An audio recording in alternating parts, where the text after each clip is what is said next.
Good evening friends, welcome to other session of Share Academy. Date है आज 27 अगस्त, रात के बज रहे हैं 8:45, 15 मिनट है अभी भी हमारे पास में। सेशन शुरू होने से पहले एक बार वीडियो का फीडबैक देंगे, वीडियो और ऑडियो कैसा है brother, then we can start. अगर वॉइस क्लियर आ रही है और वीडियो क्लियर आ रहा है तो if everything is clear then we can start the session formally. एक बार फीडबैक ले लेते हैं। मुकेश जी या Saran ji, anybody? Okay, it's good. Voice clear आ रही है?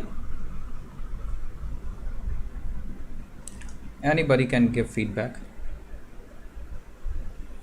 Okay, Zakir Hussain ji, thank you very much feedback के लिए। ओके ब्रदर, तो ठीक 9 बजे शुरू करेंगे सेशन आज का, जो कि होगा पार्ट 2 इन्वेस्टिंग सेमिनार का। पार्ट 1 बहुत ज़्यादा पसंद किया फ्रेंड्स आप लोगों ने।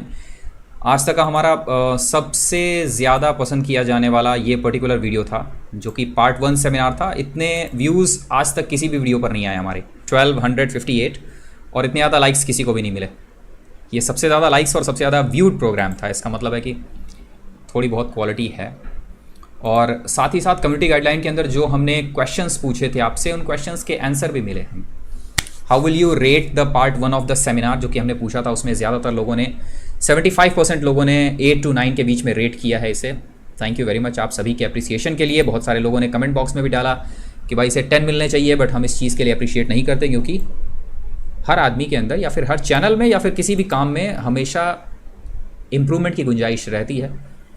Thank you very much. और 15% लोगों ने कहा कि 7 से 8 के बीच में, यानी मैक्सिमम लोग यही कह रहे हैं कि चैनल के अंदर क्वालिटी है। अप्रिशिएट किया आप सभी लोगों ने। और साथ ही साथ एक नेक्स्ट क्वेश्चन था हमारा कि how many hours you study every day for the share market.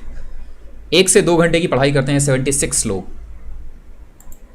76% लोग 1 से 2 घंटे की पढ़ाई करते हैं मार्केट के लिए, ठीक है। Studying approximately 6 hours. We have Share Academy, ज़्यादातर लोग हैं शेयर एकेडमी के अलावा और कुछ नहीं देख रहे हैं, ठीक है। वीडियोज़ ऑन मार्केट देखते हैं, म्यूचुअल फंड्स के बारे में स्टडी करते हैं, कोई स्टडी नहीं है, ठीक है। सो इसके भी मिले जुले रेस्पॉन्सेज हैं, बट ज़्यादातर लोग ऐसे हैं जो कम से कम दिन में 1 घंटे तो पढ़ाई के लिए ज़रूर देते हैं। That is good. आज का जो ये हमारा सेशन है फ्रेंड्स, ये है पार्ट 2 इन्वेस्टिंग सेमिनार का। सो लास्ट टाइम से फीडबैक बहुत ही अच्छा मिला, आप सभी लोगों को पसंद आया। और जाकिर हुसैन जी आपका भी स्वागत है, सारन जी आपका भी। हमारा साहू जी फर्स्ट टाइमर हैं चैनल पर, आमतौर पर ज़्यादा आते नहीं हैं। नागेंद्र जी, जजिंदर जी, एंटरटेनमेंट स्वागत है ब्रदर। हाँ, हमारा साहू जी आप फर्स्ट टाइमर है, दैट वी नो, ठीक है। सो थोड़ा सा वक्त दीजिएगा, 9 बजे के करीब हम शुरू करेंगे सेशन को। उस समय तक अगर आपके पास में किसी तरह की कोई क्वेरीज हैं फ्रेंड्स शेयर से रिगार्डिंग, कि किसी शेयर के बारे में कुछ पूछना है या कोई वैसे डिस्कशन, ठीक है, अंडर द सन किसी तरह का कोई discussion, that we can also do. बेहद इंपॉर्टेंट सेशन होगा फ्रेंड्स। और इंपॉर्टेंट से ज़्यादा मतलब इंपॉर्टेंट तो है नॉलेज भी, और नॉलेज के साथ में मज़ेदार भी। एक बहुत ही बेहतरीन आई ओपनिंग सेशन होगा, स्पेशली उन लोगों के लिए जिन्होंने इससे पहले सेमिनार्स अटेंड कर रखे हैं। 15-20 हज़ार रुपये देकर अगर आपने सेमिनार्स अटेंड कर रखे हैं तो वाकई आप लोगों को बहुत मज़ा आएगा इस सेमिनार में, ठीक है। It's kind of fun, 1.5 hour का स्टडी। निक ब्रदर स्वागत है आपका, अनिल जी आपका भी, परेश जी आपका भी, सभी का स्वागत है फ्रेंड्स जितने भी लोग जुड़ रहे हैं। अगर किसी के पास में कोई क्वेरी है किसी शेयर के बारे में, so we can solve the query also, ठीक है। नहीं तो फिर थोड़ा सा वेट करते हैं। अग्रवाल जी स्वागत है आपका भी, संदीप जी, विनय जी, वाडीलाल। अभी फंडामेंटल्स स्टडी नहीं किया वाडीलाल का, ठीक है। फंडामेंटल्स स्टडी एक बार कर लेते हैं, देन वी कैन इंस, तो फिर कुछ कमेंट कर पाएंगे, उससे पहले नहीं। Okay, I do view offline from the last few days. Okay okay brother. Friends diary pen ज़रूर लेकर रखिएगा। एकदम बढ़िया निक ब्रदर, बिल्कुल अच्छे हैं हम। ओके महेश जी, अब प्रॉब्लम ये कि सामने वो दिख रहा है, ठीक है ना। सो इस वजह से हम फ्रेंड्स आपसे कहते हैं कि अगर चैनल पर जुड़े हुए हैं तो आईडी जो है ना वो अपने नाम से बनाइए, बढ़िया है। ओके अब एक लोगों की आईडी है स्टूपिड मैन के नाम से, so we can not call them stupid man, so we call him wise man always. IGL या अशोका में क्या बाय कर सकते हैं? आईजीएल बाय कीजिए। अनिल श्रीवास्तव जी आईजीएल बाय कीजिए। पेट्रोनेट एलएनजी बहुत ही बढ़िया चार्ट पैटर्न है, और आज पेट्रोनेट एलएनजी ने बढ़िया एक ब्रेकआउट भी दिया। मतलब पिछले 3 दिनों पहले भी इस पेट्रोनेट एलएनजी के ऊपर बाय कॉल आया था, ये हमने इस जगह पर बाय करने के लिए बोला था 245 के आसपास में, ठीक है। करंटली बाय मत कीजिएगा। एक दिन के अंदर जो ये रनअप आया है ये अनयूजुअल मूवमेंट है। 245 से शेयर एक दिन के अंदर 258 तक जा रहा है, 5% का रनअप है। इस लेवल पर बाय मत कीजिए, थोड़ा नीचे आ जाएगा, 1-2 दिन के अंदर ये नीचे आएगा, ठीक है ना। सो तकरीबन 250 के आसपास में आता है तब फ्रेश बाई कर लीजिए, टारगेट्स होंगे 266 के। ओके, पिरामिड एंटरप्राइजेस चलिए देख लेते हैं ब्रदर, 10 मिनट्स का ही है बस ये, ठीक है। उसके बाद फिर बात करेंगे नॉलेज के बारे में। कोई फ्रेश बाई नहीं है, वजह क्या है, डाउन ट्रेंड के अंदर है। ज़रा पिरामिड ध्यान से देखिए, शॉर्ट टर्म में डाउन ट्रेंड में शेयर है। अगर डाउन ट्रेंड के अंदर शेयर है तो ये सिर्फ बाउंस बैक या शॉर्ट कवरिंग है। बाउंस बैक शॉर्ट कवर हो रहा है, इससे बाय करने की गलती मत कीजिएगा बिल्कुल भी। ओके, दूर रहना है इस तरह के शेयर से।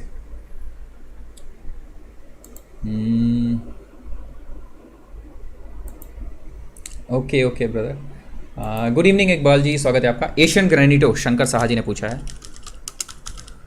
फ्रेंड्स 9 बजे के करीब शुरू करेंगे, ठीक है ना सेशन। तब तक थोड़ा सा अर्ली आ गए हैं ताकि अगर किसी के पास में क्वेरीज़ हैं तो वो क्वेरीज़ भी निकाल देते हैं। और हम तो मॉर्निंग से ही बैठे हुए हैं, ठीक है, सिस्टम पे।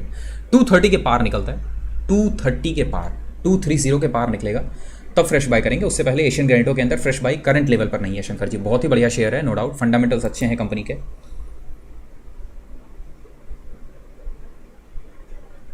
सर मॉर्निंग सितंबर का फ्यूचर ले लूँ आईजीएल का? नहीं नहीं जतेंद्र जी, आप जानते हैं कि फ्यूचर एंड ऑप्शंस के अंदर हम कोई राय नहीं दे पाएंगे। उसकी वजह यह है कि रिस्क होता है फ्यूचर्स के अंदर, ठीक है। आप अगर पोजीशन अपनी काटते नहीं हैं, पता चलता है कि शेयर बहुत ज़्यादा मूवमेंट नहीं देगा, आपने अपनी पोजीशन नहीं काटी तो फिर उसके अंदर लॉस होगा। हमारे लिए ये चीज़ें, एफएनओ सेगमेंट हमारे लिए सिर्फ हेजिंग का पर्पस होता है बस, ठीक है।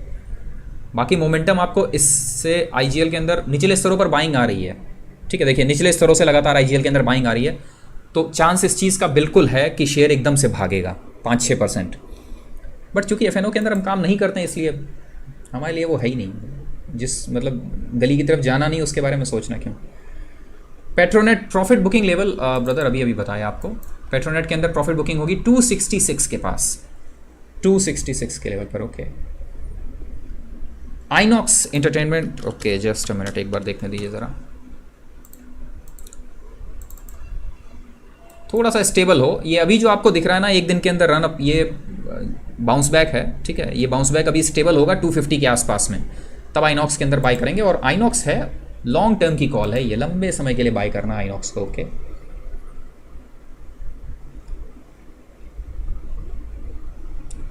ओके टेलीग्राम पर मैसेज अभी नहीं आया, वो मॉडरेटर दरअसल बिजी हैं, ठीक है। सो ओके, एक काम करते हैं कि हम ही लाइव दे देते हैं, ठीक है।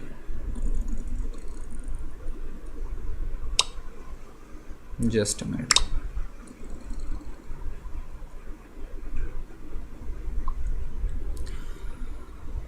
और सभी लोग आमतौर पर 9 बजे का वेट करते हैं ना, सो दैट्स वाई।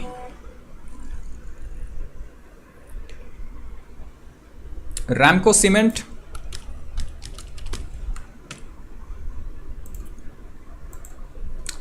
और अब फ्रेंड्स कॉल्स रोक दीजिएगा, अब शेयर्स की कॉल नहीं लेंगे। नहीं, डाउन ट्रेंड के अंदर है। ये जो आया हुआ अप ट्रेंड आपको दिख रहा है 2 दिनों के अंदर, ये सिर्फ और सिर्फ शॉर्ट टर्म है, बाउंस बैक है।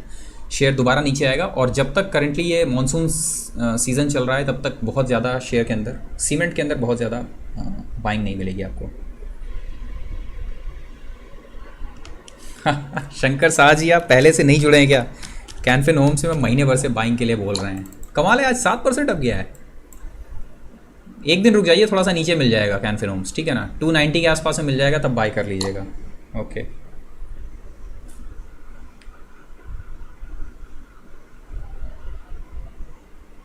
अब फ्रेंड्स कुछ समय के लिए कॉल्स रोकिए ताकि माइंडसेट कॉल से निकल के नॉलेज की तरफ आ जाए, ठीक है। So then that would be good, that would be better also. देखें कौन कौन जुड़ रहा है। प्रशांत जी, विजय देवनाथ जी, कौस्तुभ जी, परमानंद जी, जितेंद्र जी जुड़ रही हैं। 20 रुपये ऐड हुआ तो हम निकल जाएंगे। और ओके गुड, अचल जी, कैनफिन होम्स 40 बाई किए हैं 2090 पर, अच्छी मूविंग है। हाँ बढ़िया है कैनफिन होम्स, बढ़िया। नमस्कार रविशंकर जी, आईजीएल बाई कर लिया है, गुड शंकर साहा जी, अच्छा है। Okay, so will shift from there to knowledge. Okay, ठीक है, कितना बचा है? 8 मिनट बचे हुए हैं। फ्रेंड्स उम्मीद है कि आप सारे लोगों ने फर्स्ट पार्ट देख रखा है इसका, कुछ ऐसा नहीं है जो आप लोगों को नहीं पता है फर्स्ट पार्ट में से। कोई ऐसा है जिसने फर्स्ट पार्ट नहीं देखा है और सीधे सेकंड पार्ट में आया हुआ है? क्योंकि तब फिर थोड़ा सा इशू रहेगा आपके लिए जानना इसके बारे में, ठीक है ना। बाटा बाई नहीं करना है अभी शंकर जी, बहुत ज़्यादा हायर लेवल पर चला गया है। सो बाटा ऊपरी स्तरों से थोड़ा सा डाउन ट्रेंड आता है तब फ्रेश बाई करना है, ठीक है। कोई ऐसा जिसने फर्स्ट पार्ट नहीं देखा है फ्रेंड्स अभी तक? हाँ ना, कमेंट बॉक्स में बताइए। निक जी अच्छा फर्स्ट पार्ट नहीं देखा है आपने, देन फिर आप कहेंगे कि ये क्या चल रहा है। नॉट अंडरस्टैंड फर्स्ट पार्ट पड़ा हुआ है ब्रदर, देख लीजिएगा first part, that would B far better. वो आपको मिल जाएगा, सीधे चैनल पे जाइएगा, हमारे चैनल में वीडियोस में जाइएगा। वीडियोस में जो ये लिंक पड़ा हुआ है ना, जैसे आज का, इसी तरह का फर्स्ट लिंक है इससे पहले, ठीक है, इससे फ्री। फर्स्ट पार्ट देख लेंगे तो सेकंड पार्ट थोड़ा सा और इजी रहेगा, अगर पसंद आ रहा है तो।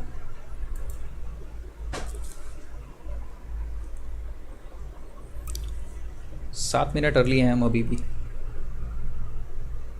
सुब्रत साहू जी है, ओके, स्वागत है ब्रदर सेशन के अंदर, ठीक है। देख लिया है फर्स्ट पार्ट, ओके, 2 टाइम्स देखा है हमारा जी, गुड, बढ़िया है। Have sold at 6% profit, next buying level of IGL। थोड़ा सा नीचे आ जाने दीजिए। और आपका इनकम सोर्स क्या है? विनय जी, इट्स अ क्लासिफाइड क्वेश्चन, ठीक है। क्या कहते हैं कि एक लड़की से उसकी उम्र और एक लड़के से उसकी आमदनी नहीं पूछनी चाहिए, bad manners, it's a classified question. जाहिर है भाई कि आप लोगों से अगर हम पैसे नहीं लेते, हमारे पास कोई ना कोई और सोर्स ऑफ इनकम तो होगा ही, है ना।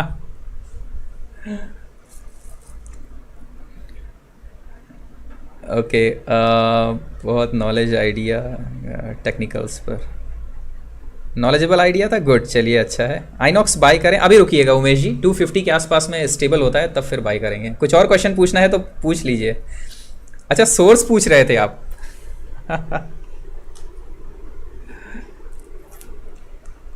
दैट इज ऑल्सो क्लासिफाइड, हाँ इट्स अ क्लासिफाइड।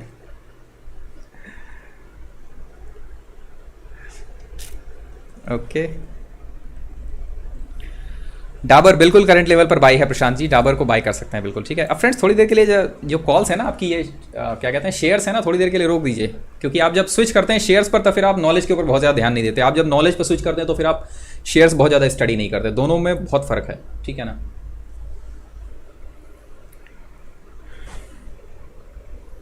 हाँ, चैनल अच्छा ग्रो हुआ है ब्रदर, ये तो हमारी भी उम्मीद से ज़्यादा तेज़ी से ग्रो हुआ है, और शायद इसकी वजह यही रही है कि नॉलेज पर थोड़ा ध्यान दिया है इस वजह से।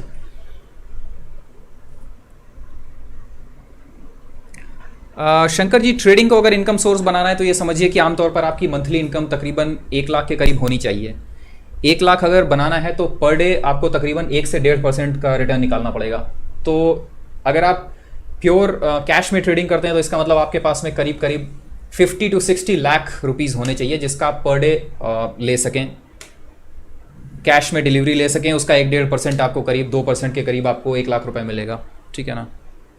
सो मिनिमम जो आपके पास में आमदनी होनी चाहिए, मतलब मिनिमम जो आपकी कैपिटल होनी चाहिए, that should be 20-25 lakh rupees, but that is not the right way.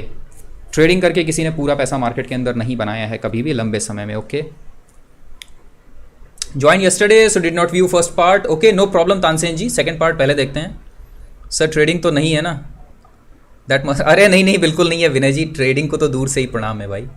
Balkrishna industries auto sector का शेयर है, ऑटो इंसिलरी का, स्पेशली टायर सेक्टर का। करंट लेवल पर बाई नहीं है बालकृष्ण इंडस्ट्रीज में, बिल्कुल। दिमाग, अच्छा जो याद दिलाने को हमने आपको बोला था वो आप ही के दिमाग से निकल गया है।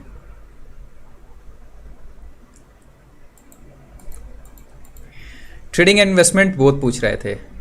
निवेश के लिए तो आपके पास में जितना पैसा हो, जितना भी आप छोटे से शुरू कर सकते हैं, आप 5000 से शुरू कर सकते हैं निवेश के लिए। बाकी ट्रेडिंग के लिए आपके पास में कैपिटल चाहिए अच्छा खासा, मिनिमम कैपिटल 10 लाख रुपए तो करीब होना चाहिए ट्रेडिंग के लिए। Should I take Ashok Leyland? नहीं, अशोका लीलैंड बिल्कुल भी नहीं। I too miss yesterday's, okay no problem.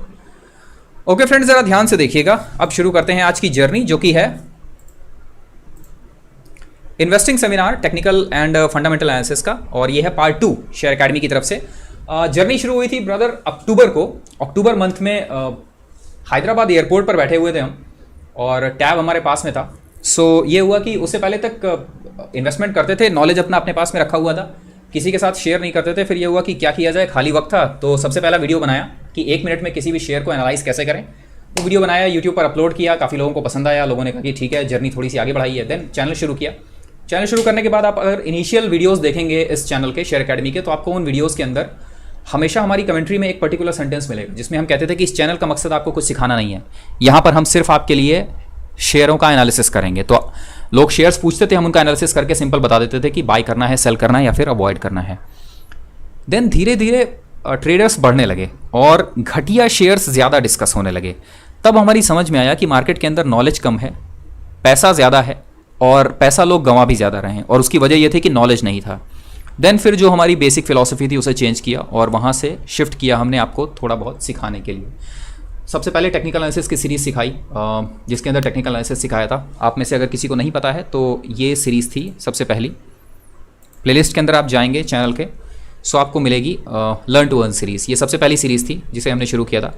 Response अच्छा मिला, लोगों ने कहा फंडामेंटल सिखाइए, धीरे धीरे फंडामेंटल्स पर भी आए। और उसके बाद फिर सिखाने की सीरीज़ थोड़ी सी आगे बढ़ी तो हमको पता चला कि कुछ लोगों ने कहा कि जो नॉलेज हम यहाँ पर दे रहे हैं फ्री ऑफ कॉस्ट, इसके लिए मार्केट के अंदर 15 से 30 हज़ार रुपये तक चार्ज किए जा रहे हैं। सो हमने कहा ठीक है, अगर ऐसा है तो फिर एक कंपाइल कर देते हैं इन्फॉर्मेशन एक ही जगह पर आपको 1.5-2 घंटे के वीडियो के अंदर, और वो पूरी इन्फॉर्मेशन जिसके लिए आपको 15-20 हज़ार रुपये या 30 हज़ार रुपये तक पे करने पड़ रहे हैं, उस इन्फॉर्मेशन को हम आपको फ्री ऑफ कॉस्ट कंपाइल करके एक जगह दे देते हैं।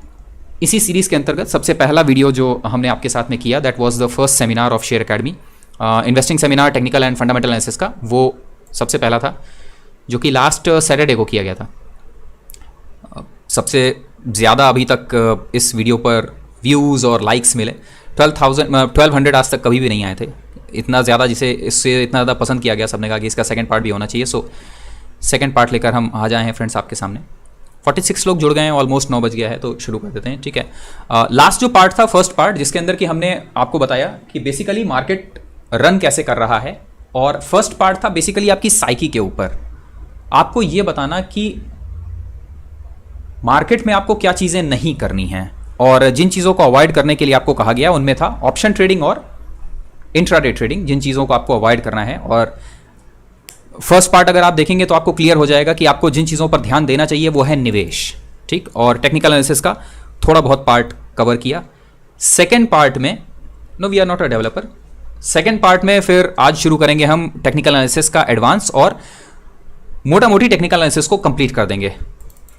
नाउ एक बहुत ही इंपॉर्टेंट चीज़ है फ्रेंड्स, मार्क ट्वाइन का एक कमेंट है, ये ध्यान से देखिएगा इसे। ये बेसिकली इनका कोट है कि it's easier to fool a person, it's easier to fool people than to convince them that they have been fooled. यानी किसी को मूर्ख बनाना बहुत आसान है, कठिन काम है उसको ये समझाना कि वो मूर्ख बन रहा है मार्केट में।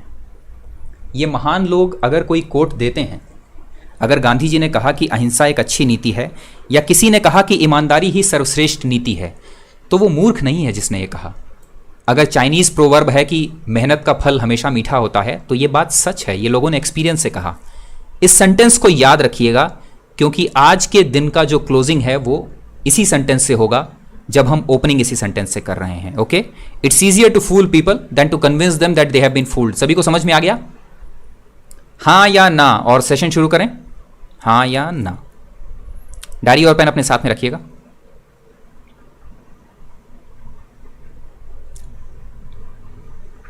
स्वागत है किरण गुप्ता जी आपका भी, जितने लोग जुड़ रहे हैं फ्रेंड्स, अनूप जी, नीलेश जी, सभी का स्वागत है। और आंसर्स देते रहिएगा। गुड। सो पार्ट 2 की शुरुआत है। सबसे पहले 3 सबसे मेन इंडिकेटर्स का इस्तेमाल करेंगे आज के इस सीरीज के अंदर। सबसे पहला रिलेटिव स्ट्रेंथ इंडेक्स। कितने लोग ऐसे हैं जिन्होंने आरएसआई के बारे में जान रखा है, आरएसआई को इस्तेमाल कर रखा है या आरएसआई को पढ़ रखा है? रिलेटिव स्ट्रेंथ इंडेक्स इंडिकेटर का नाम है। सबसे ज्यादा इस्तेमाल होने वाला मार्केट में, सबसे ज्यादा सेमिनार्स अगर किसी एक वीडियो किसी एक इंडिकेटर पर किए जाते हैं, so that is relative strength index या आरएसआई, आप जो चाहे वो इसे कह सकते हैं।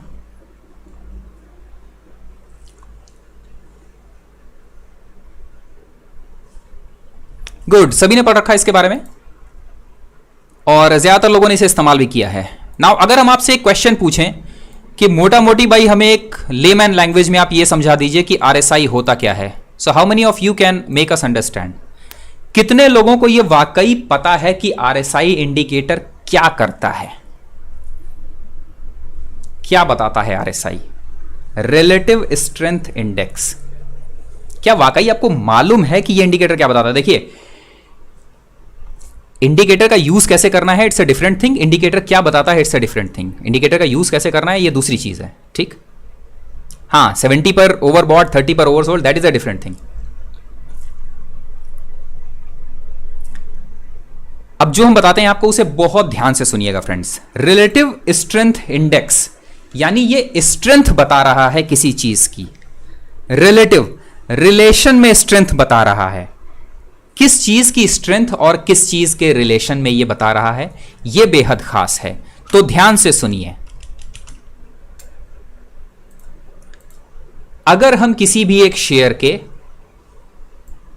पिछले 10 दिनों का मोमेंटम, ध्यान से सुनिएगा इसे, अगर हम किसी भी एक शेयर के पिछले 10 दिनों का मोमेंटम डिस्कस कर रहे हो, मान लीजिए कि हम और हमारे साथ में यहां पर राहुल जी हैं, जतिंदर जी हैं, ठीक है, जतिंदर जी के साथ बढ़िया बनती है, जतिंदर जी हैं। सो हम और जतिंदर जी साथ बैठे हुए हैं और बात कर रहे हैं हेक्सावेयर के बारे में। सो रहा है यार, हेक्सावेयर में क्या हो रहा है भाई? हेक्सावेयर में पिछले 14 दिनों में कुछ नहीं हो पा रहा, पता है, वो एक ही जगह घूम रहा है लगातार। अच्छा, 14 दिनों से मतलब कुछ भी नहीं हुआ हेक्सावेयर में? नहीं यार, 14 दिनों से कुछ भी नहीं हुआ, बिल्कुल एक ही जगह घूम रहा है लगातार। फिर अचानक एक दिन जतिंदर जी आते हैं और कहते हैं, पता है यार, हेक्सावेयर में अचानक से बाइंग शुरू हो रही है। तो मैंने पूछा, अच्छा तो ज़रा एक काम करो, पिछले 14 दिनों का पूरा इसका सैंपल लो और ये बताओ कि 14 दिनों में बाइंग ज़्यादा हुई है या सेलिंग ज़्यादा हुई है। तो आपने कहा नहीं यार, 14 दिनों के अंदर तो सेलिंग ज़्यादा हुई है। मैंने कहा अच्छा चलो, एक दिन और बीता, जतिंदर जी आए, उन्होंने कहा अरे पता है आज फिर हेक्सावेयर के अंदर बाइंग ज़्यादा हुई। तो मैंने कहा अच्छा, पिछले 14 दिनों में बाइंग ज़्यादा हुई या सेलिंग ज़्यादा हुई? उन्होंने कहा नहीं यार, अभी भी ना सेलिंग ज़्यादा है, बाइंग कमी है। अगले दिन फिर जतिंदर जी आए, बोले यार आज भी हेक्सावेयर के अंदर बाइंग हुई है। तो मैंने कहा अच्छा, तो पिछले 14 दिनों के अंदर सेलिंग ज्यादा हुई या बाइंग? जतिंदर जी कहने लगे यार अब सेलिंग से ज्यादा बाइंग हो रही है हेक्सावेयर के अंदर। मैंने कहा अच्छा। अगले दिन फिर आते हैं जतिंदर जी और कहते हैं भाई आज भी बाइंग हुई है हेक्सावेयर में, यानी पिछले 14 दिनों में से 10 दिन कॉन्टिन्यूअसली हेक्सावेयर के अंदर बाइंग हुई है, सिर्फ 4 ही दिन सेलिंग हुई। ध्यान से सुनिएगा फ्रेंड्स, वरना कॉन्सेप्ट निकल जाएगा, और बेहद आसान कॉन्सेप्ट है। सो पिछले 14 दिनों में से हेक्सावेयर में 10 दिन कॉन्टिन्यूअसली बाइंग हुई है और लास्ट के जो 4 दिन थे सिर्फ उसी में सेलिंग हुई। यानी रिलेटिव स्ट्रेंथ इंडेक्स, बाइंग की सेलिंग के साथ रिलेशन में स्ट्रेंथ किस चीज की आ रही है? बाइंग की स्ट्रेंथ आ रही है। सो रिलेटिव स्ट्रेंथ इंडेक्स आपको यह बताता है कि पिछले जितने भी दिनों का, जब आप आरएसआई देखते हैं ना, तो आरएसआई का पीरियड जो देखते हैं, जैसे 14 का, आमतौर पर आपको पता है कि 14 का मतलब क्या कहते हैं वो, कि 14 जो लगाते हैं वैल्यू, वो 14 डेज की होती है बेसिकली। जितने भी दिनों की आपने वैल्यू लगा रखी है, उतने दिनों में शेयर में बाइंग ज्यादा हुई है या सेलिंग ज्यादा हुई है। यह बात जिस इंडिकेटर के साथ जाहिर होती है, उस इंडिकेटर को कहते हैं रिलेटिव स्ट्रेंथ इंडेक्स। अब फ्रेंड्स केवल एक क्वेश्चन का आंसर दीजिए। अगर पिछले 14 दिनों में सेलिंग ज्यादा हुई है और बाइंग कम हुई है, तो क्या आप उस शेयर को बाई करेंगे? सिर्फ आरएसआई के बेसिस पर, सिर्फ इतना बताइएगा, क्लियर हो जाएगा कि आपको आरएसआई समझ में आया या नहीं आया। अगर पिछले 14 दिनों में आरएसआई के बेसिस पर, आरएसआई में सेलिंग ज्यादा हुई है और बाइंग कम हुई है, तो क्या आप उसे बाय करेंगे?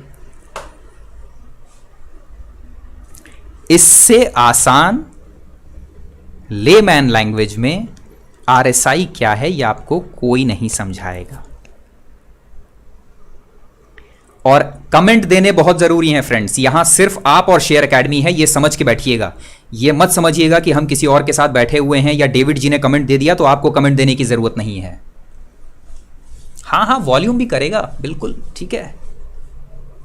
हाँ प्रतीक जी, आप बाय कर लीजिएगा। प्रतीक जी दरअसल मस्ती करने वालों में से हैं चैनल पर जो आते हैं, ठीक है ना। सो प्रतीक जी की बातों को सीरियसली मत लीजिएगा, वी ऑल नो, ठीक।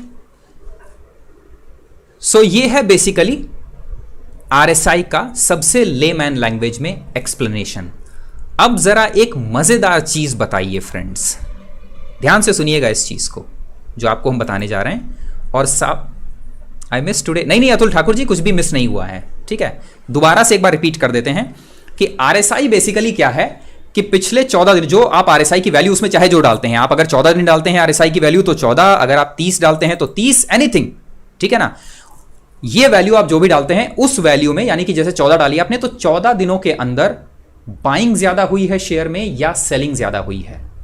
ये डिफरेंस बताता है रिलेटिव स्ट्रेंथ इंडेक्स। अब जरा मजेदार चीज देखिए, एक सीधा सा चार्ट देखिए और चार्ट देखते ही आपकी क्लियर समझ में आ जाएगा कि आरएसआई का मतलब क्या होता है। सी, अगर वॉरेन बफे कहते हैं I don't by what I don't understand, तो आपको भी यही करना चाहिए।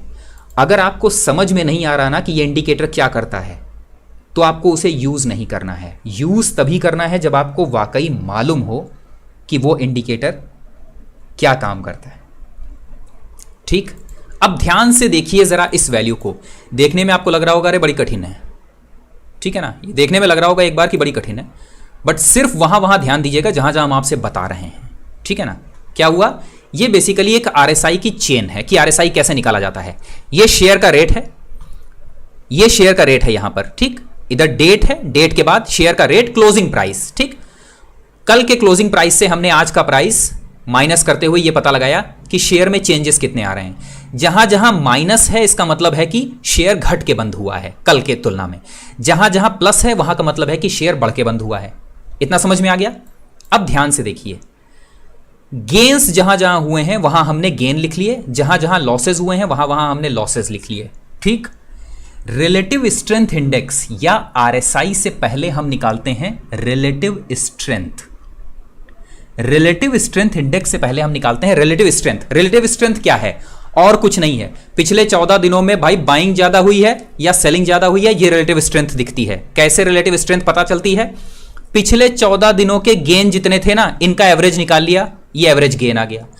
पिछले 14 दिनों में जितने लॉस थे उनको लॉस लिख लिया एक जगह पर, ये लॉस आ गया। तो अब पिछले 14, अब एक चीज का ध्यान दीजिएगा फ्रेंड्स, सिर्फ एक चीज का ध्यान दीजिए, क्या कि अभी आप यहां पर देख रहे हैं कि ऊपर से लेकर इस स्तर तक गेन ज्यादा हुए हैं। पिछले 14 दिनों में गेन ज्यादा हुए हैं और लॉसेस कम हैं। ये दिख रहा है ना, लॉसेस कम। जब गेन ज्यादा हुए हैं और लॉसेस कम है, तब आपका रिलेटिव स्ट्रेंथ का जो फॉर्मूला होता है उसके हिसाब से जब आप रिलेटिव स्ट्रेंथ निकालते हैं तो वो 70 के करीब आ रहा है। दिख रहा है 70, 76, 66, 69, 66, 60। यानी जब जब 14 दिनों में पिछले बाइंग ज्यादा होगी तब तब आरएसआई आपका 70 के आसपास मिलेगा आपको। आरएसआई की वैल्यू हमेशा ज्यादा होगी। और जब जब बाइंग की तुलना में सेलिंग ज्यादा होगी मार्केट में, तब तब आरएसआई आपको नीचे मिलेगा। ये दिख रहा है नीचे। अब यहां पर देखिएगा, ये है एवरेज लॉस। एवरेज बाई था 18, एवरेज लॉस था 27, एवरेज बाई 18, एवरेज लॉस 26। तो लॉसेस बढ़ने लगे। जब लॉसेस बढ़ने लगे तो आरएसआई कम होने लगा। दोबारा एकदम बिल्कुल लेमैन लैंग्वेज में बताते हैं, क्या कि जब भी कभी भी आपके शेयर में बाइंग आएगी, पिछले 14 दिनों में बाइंग ज्यादा होगी तब आरएसआई हमेशा ऊपर जाएगा। जब सेलिंग ज्यादा होगी तब आरएसआई हमेशा नीचे आएगा। यस, नो, क्लियर हुआ?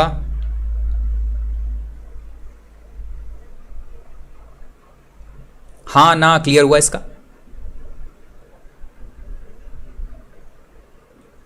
आरएसआई का ये कॉन्सेप्ट क्लियर हुआ या नहीं? ठीक, क्योंकि ये कॉन्सेप्ट क्लियर होगा तब आप एक स्टेप आगे बढ़ पाएंगे, वो बहुत इंपॉर्टेंट है। वो ये है कि ओवरबॉट और ओवरसोल्ड वाला। ठीक है, सो यानी ये पता चल गया आपको। अब जरा एक बात बताइए, ध्यान से सुनिएगा, जो इसके बाद हम जो स्टेटमेंट देने जा रहे हैं ना उससे बहुत ध्यान से सुनिएगा, ठीक है, क्योंकि वहीं आपको सबसे ज्यादा मजा आएगा।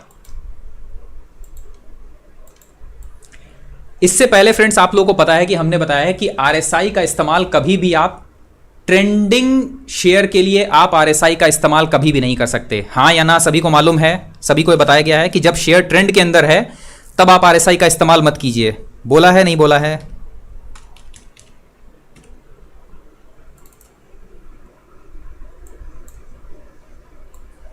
सभी को पता है? हाँ ना, मालूम है ना? हाँ, गुड, ठीक है।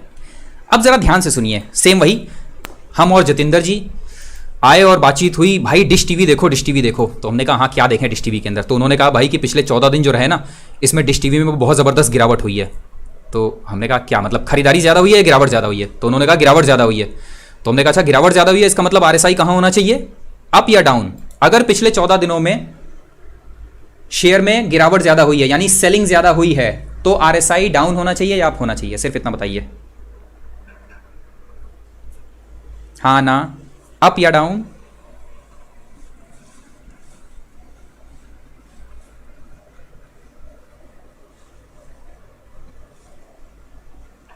गुड,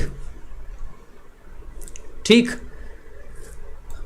और उसके बाद 5 दिन के बाद फिर आते हैं जतिंदर जी और कहते हैं कि भाई जो पिछले मतलब 20 दिन जो हो गए, इस 20 दिन में भी जो आरएसआई ये जो आइडिया है, आइडिया में फिर गिरावट हुई लगातार। तो मैंने कहा मतलब 14 दिन में गिरावट हुई? तो उन्होंने कहा हाँ 14 दिन में तो हुई ही, और बाद के जो 5 दिन थे और उसके अंदर भी गिरावट हुई। तो हमने कहा यानी पिछले 20 दिनों में लगातार गिरावट हुई? तो उन्होंने कहा हाँ। तो हमने कहा इसका मतलब आरएसआई को और नीचे जाना चाहिए। बिल्कुल आरएसआई नीचे जा रहा है। फिर आते हैं और फिर कहते हैं कि अगले 10 दिनों के बाद फिर आते हैं हमारे पास और कहते हैं कि भाई आरएसआई आइडिया के अंदर और गिरावट हुई। तो यानी पिछले 25 दिनों में लगातार गिरावट हो रही है आरएसआई से। आइडिया के अंदर पिछले 25 दिनों में कॉन्टिन्यूअसली गिरावट हुई। उन्होंने कहा हाँ पिछले 25 दिनों में कॉन्टिन्यूअसली गिरावट हुई। तो 25 दिनों के अंदर अगर आइडिया के अंदर कॉन्टिन्यूअसली गिरावट हुई तो आरएसआई इमीडिएटली ओवरसोल्ड का लेवल दिखा देगा। इस चीज को ध्यान से देखिए, ओवरसोल्ड का लेवल आया आरएसआई के अंदर। अगर कॉन्टिन्यूअसली 14 दिन या 20 दिन या 25 दिन तक लगातार कोई शेयर डाउन ट्रेंड में रह रहा है, चाहे वो अप ट्रेंड हो चाहे वो डाउन ट्रेंड हो, अगर ट्रेंड के अंदर रह रहा है शेयर, तो आरएसआई तुरंत ओवरसोल्ड दिखा देगा। क्या इस ओवरसोल्ड की बेसिस पर आप आरएसआई के अंदर बाई कर लेंगे? केवल यह देखकर कि भाई आरएसआई ने ओवरसोल्ड दिखा दिया, क्या आप इसमें बाई कर लेंगे?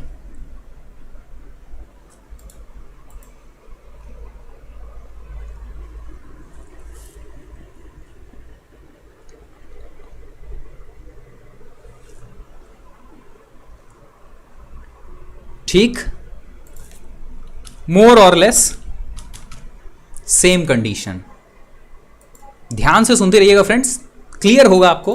कोशिश कर रहे हैं बिल्कुल लेमैन लैंग्वेज में सिखाने की।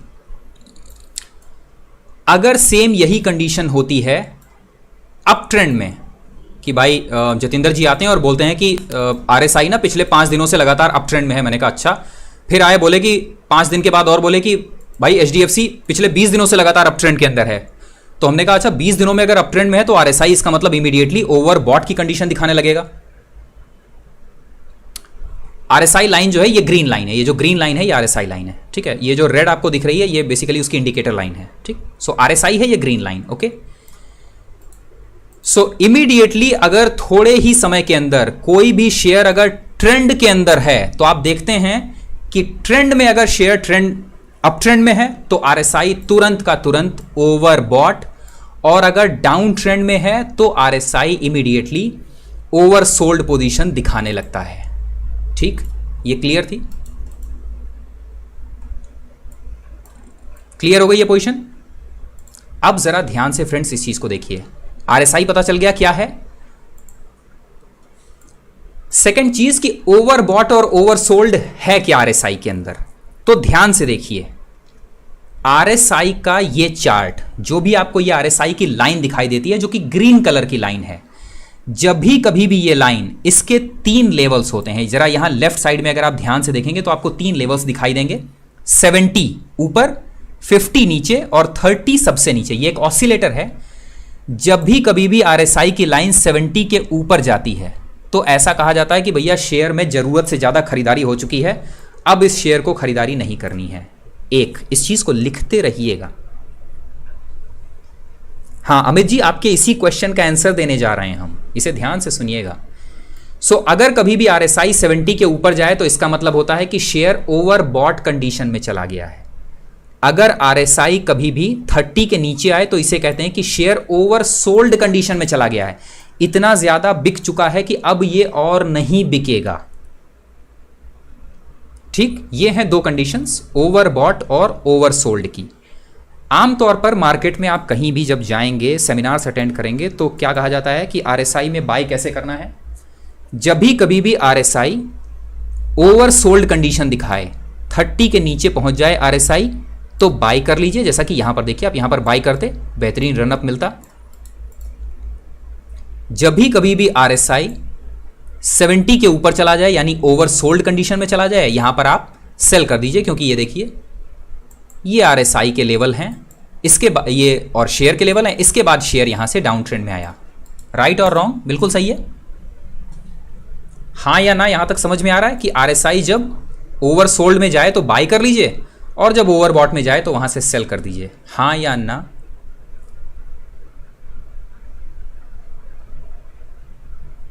क्लियर है? बिल्कुल है ना? हाँ बिल्कुल सही है। ठीक,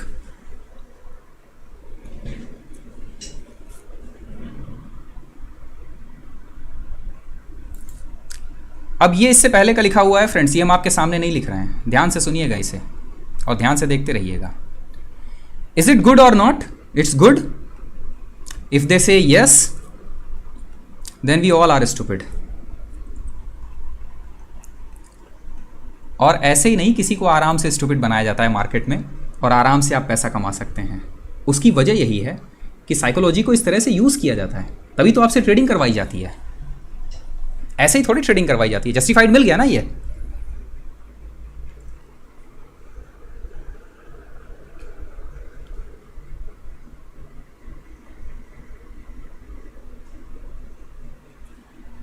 ठीक है, अब जरा ध्यान से सुनिए फ्रेंड्स। एक शेयर जो लगातार डाउन ट्रेंड के अंदर है, जो कॉन्टिन्यूअसली पिछले कई दिनों से लगातार गिर रहा है, उसके अंदर ओवरसोल्ड कंडीशन आना लाजमी है, वो ओवरसोल्ड होगा ही होगा। दूसरी तरफ दूसरा शेयर जो पिछले कई दिनों से लगातार अप ट्रेंड में है, उसके अंदर आपको RSI ओवरबॉट कंडीशन में दिखाई ही देगा। इसमें कोई डाउट नहीं है कि RSI आपको ओवरबॉट कंडीशन में नहीं दिखाई दे। क्यों? ये बात आपकी तब समझ में नहीं आएगी जब आप इसे बहुत गहनता से नहीं समझेंगे। इस वजह से RSI का इस्तेमाल सिर्फ और सिर्फ आपको वहां करना है जहां पर कि शेयर में किसी भी तरह का कोई मोमेंटम नहीं आया है। अब इसे ध्यान से देखिएगा हेक्सावेयर के ऊपर कि इसकी सही पोजीशन, असल में RSI की सही पोजीशन क्या होती है। ध्यान से सुनिए फ्रेंड्स, कोई भी शेयर जब बहुत लंबे समय तक कोई मोमेंटम नहीं देता, तब आप कंपेयर करते हैं कि कोई शेयर है जो पिछले 2 महीने से कोई मोमेंटम नहीं दिया। जतेंद्र जी आए, बोले हेक्सावेयर के अंदर बाइंग शुरू हो गई है। हमने कहा ठीक है, कितने दिन बाइंग हुई? बोला 1 दिन। अगले दिन फिर आए, बोले बाइंग शुरू हो गई है। कितने दिन हो गए? 2 दिन हो गए बाइंग के। फिर 3 दिन हुए, फिर 4 दिन हुए, फिर 5 दिन, 6 दिन, 7 दिन, 8 दिन। अब हम ये देख रहे हैं कि हेक्सावेयर में जैसे जैसे टाइम बीतता जा रहा है, वैसे वैसे धीरे धीरे बाइंग आनी शुरू हो रही है। और जब शेयर में बाइंग आनी शुरू हो रही है, तब आपको RSI पर वो धीरे धीरे अप ट्रेंड में मिलना शुरू होता है।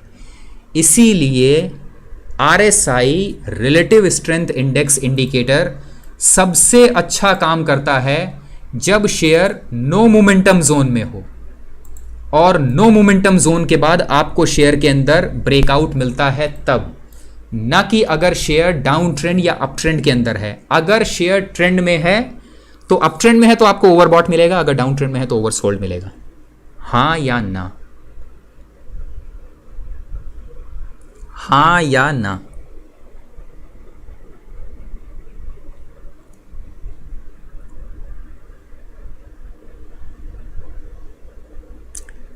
फ्रेंड्स ध्यान से समझिएगा, वरना इस ज़रा सी इंफॉर्मेशन के लिए जितने चाहेंगे उतने पैसे खर्च कर देंगे। ठीक है ना? जितने चाहेंगे उतने पैसे खर्च कर देंगे, और होगा क्या मार्केट में? सिंपल इस ज़रा सी इंफॉर्मेशन के लिए वो 15 से 20 हज़ार 30 हज़ार रुपये तक खर्च करेंगे। आप इस्तेमाल करेंगे उस ट्रेडिंग के नज़रिए को, उनके ट्रेडिंग के तरीके को, और फिर भी कुछ नहीं होगा। फिर आप किसी और सेमिनार में जाएंगे, फिर किसी दूसरे सेमिनार में, फिर किसी तीसरे सेमिनार में। ठीक है? देन सेकेंड इंफॉर्मेशन आती है डाइवर्जेंसेस।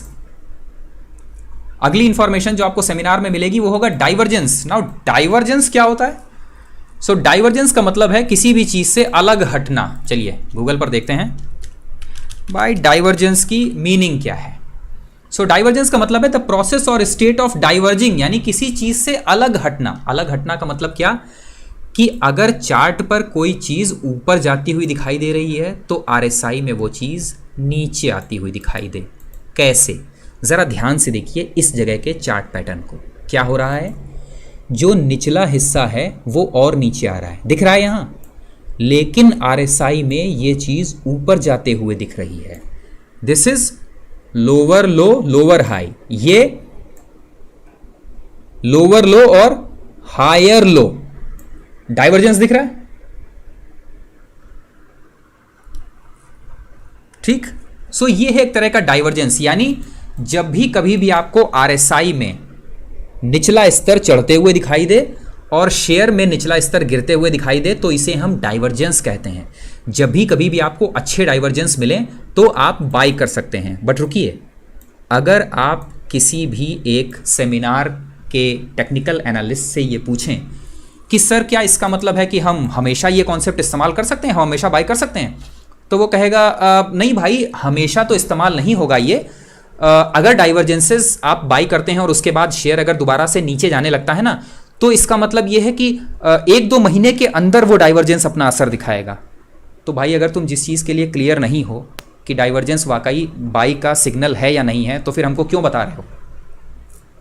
जिस चीज़ के लिए आप कंफर्म नहीं है वो चीज़ हमको क्यों बता रहे हैं? अगर डाइवर्जेंसेस हमेशा ही आपको ब्रेकआउट का सिग्नल नहीं देते हैं तो आप डाइवर्जेंस बता क्यों रहे हैं? वो इस वजह से क्योंकि वो आपको एक श्योर शॉट स्ट्रेटेजी देते हैं।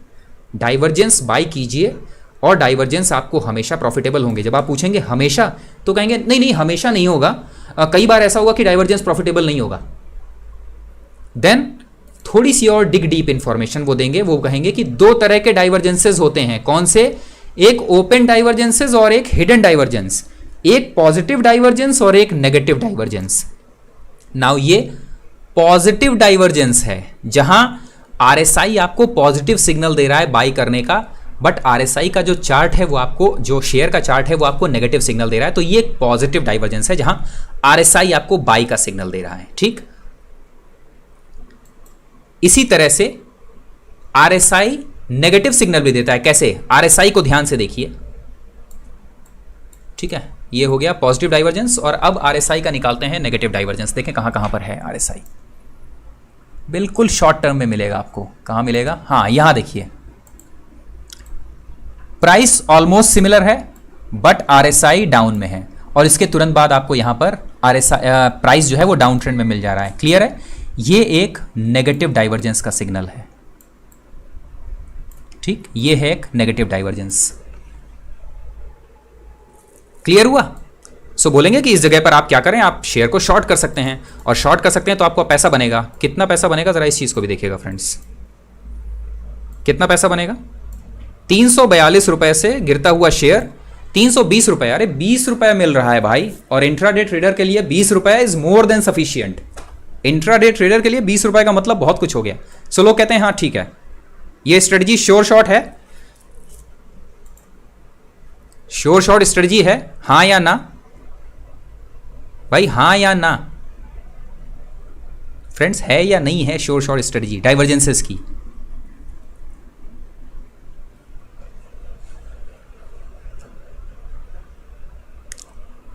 सही है ना? हाँ, सही नहीं होती तो उनके सेमिनार में वो हजारों लोग थोड़े जा रहे होते और लगातार एक सेमिनार से दूसरे सेमिनार तक थोड़े कूद रहे होते। ठीक है, सो क्या क्या समझ में आया यहां तक?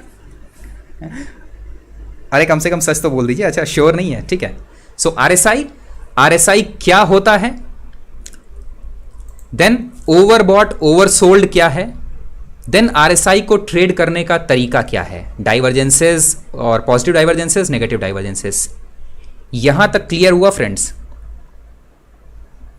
इतना सारा अपनी डायरी में लिखकर उसे एक सिंगल लाइन से काट दीजिएगा, एक सिंगल लाइन से आरएसआई को काट दीजिएगा। ठीक है, और उसके नीचे लिख दीजिएगा कि RSI can only be used when it is a no trending market. जब कोई भी शेयर लंबे समय तक नो मूवमेंट जोन में हो, उसके बाद ही आप आरएसआई का इस्तेमाल कर सकते हैं।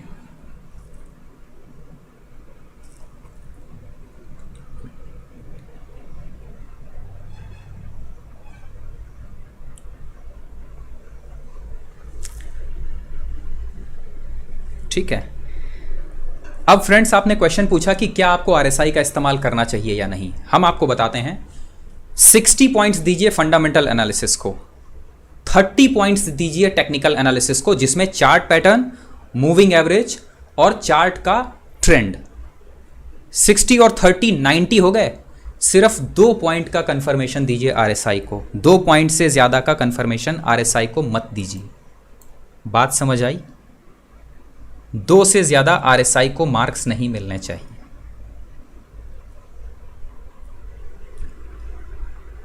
हाँ या ना? यहाँ तक क्लियर हुआ?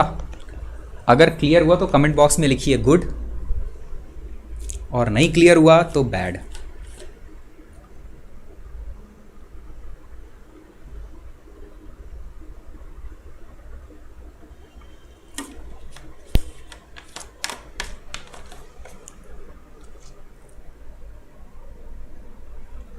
अरे किरण जी, बाद में आप देख लीजिएगा, ठीक है ना? बाकी ये वीडियो आपको पूरा पूरा मिल जाएगा, ठीक है? ये पूरा का पूरा वीडियो मिल जाएगा। बिल्कुल धर्मेश जी। अब सोचिए फ्रेंड्स कि इस पूरी नॉलेज में कितनी देर का वक्त लगा? 9:30, आधे घंटे का। इस आधे घंटे की इंफॉर्मेशन को हम 1.5 घंटे तक लंबा खींच सकते हैं, और उसके बाद आपको RSI की श्योर शॉट स्ट्रेटजी बता देते हैं। उस श्योर शॉट स्ट्रेटजी की बेसिस पर आपसे 15 से 20 हज़ार रुपये पर हेड चार्ज कर लेते हैं। But that is a bullshit. It's not knowledge, it's pure stupidity.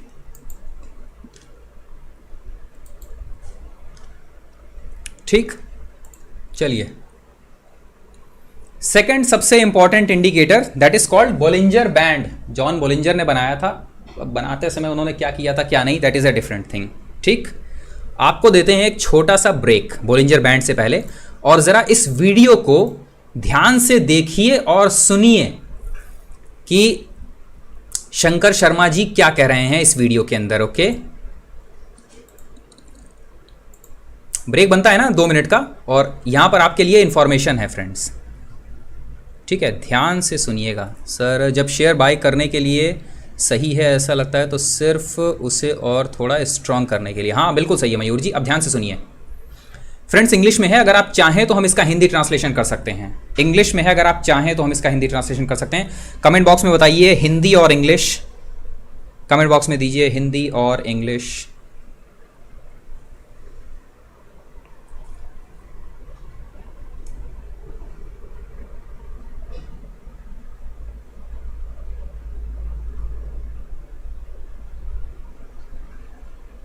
हाँ yes of course, Vinay ji बिल्कुल सही है। अब ध्यान से सुनिएगा इसे। Commentary. So it's not as if it was just, last post budget situation. Just a minute friends, voice नहीं आई थी ना? हाँ अभी वॉइस आएगी, अब ध्यान से सुनिएगा। Okay, Because there's consumers saying a gloomy outlook, or he was talking about recession 3 times in a single commentary. So it's not as if it was just, last post budget. Situation has been very grim for several months. It's just kind of come home to roost now. So the FPI outflow, and that's anyway very volatile numbers. I don't want to comment on that. But the real point is FPIs to take a view, long-term view in India, the numbers have to improve. Will they improve? I don't have the answer to that. That's the answers of far smarter people sitting in Delhi who can give you answers to that. Can they improve? They can. But in order to make that happen, you will first need to acknowledge that we have a serious problem. So क्या कहा शंकर शर्मा जी ने कि FPI India के अंदर आएगा तब जब numbers improve होंगे। क्या मारुति के, क्या फार्मा के, क्या ऑटो एंसिलरीज के नंबर इंप्रूव हो गए हैं क्या?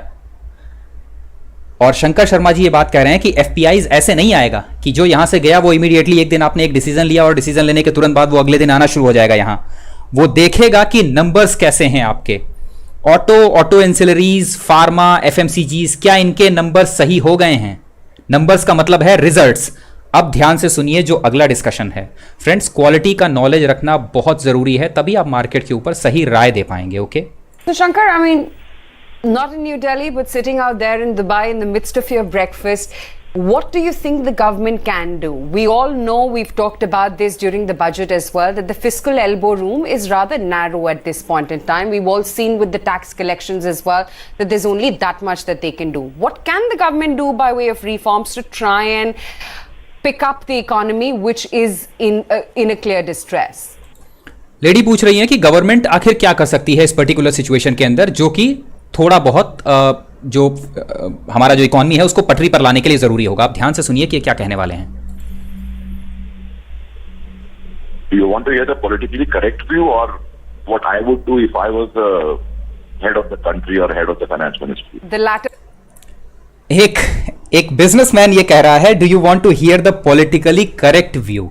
यानी उनको भी ये पता है कि अगर हम कुछ कहेंगे गवर्नमेंट के अगेंस्ट में तो हमारे लिए प्रॉब्लम होगी।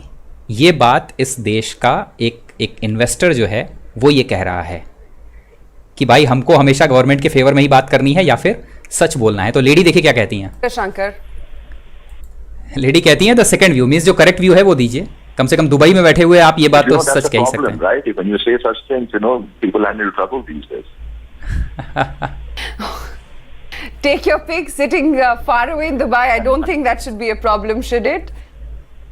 लेडी का कहना है कि आप दुबई में बैठे हैं, कम से कम आप तो सच बोल ही सकते हैं। Oh, that's never a good answer. But anyway, let me tell you what I would do. That's all I can say, and thank God I'm not in that position because it's a tough position to be in.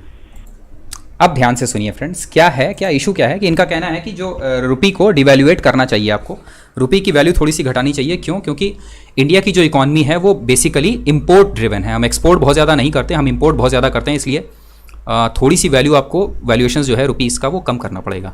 Friends, ये वो videos हैं currently जो आप लोगों को देखने चाहिए। ये लेटेस्ट व्यू है इनका, बजाय कहीं और वक्त लगाने के। जो क्वालिटी का नॉलेज है वो आपको इस समय अपने पास में रखना चाहिए ताकि आप मार्केट के ऊपर एक बेहतर व्यू रख पाएं। ठीक है ना? चलिए अब शुरू करते हैं सेशन दोबारा से, जो कि है बोलिंजर बैंड। ठीक है, आप में से बहुत सारे लोगों ने इसे यूज भी किया होगा, बहुत सारे लोगों को पता भी होगा बोलिंजर बैंड के बारे में।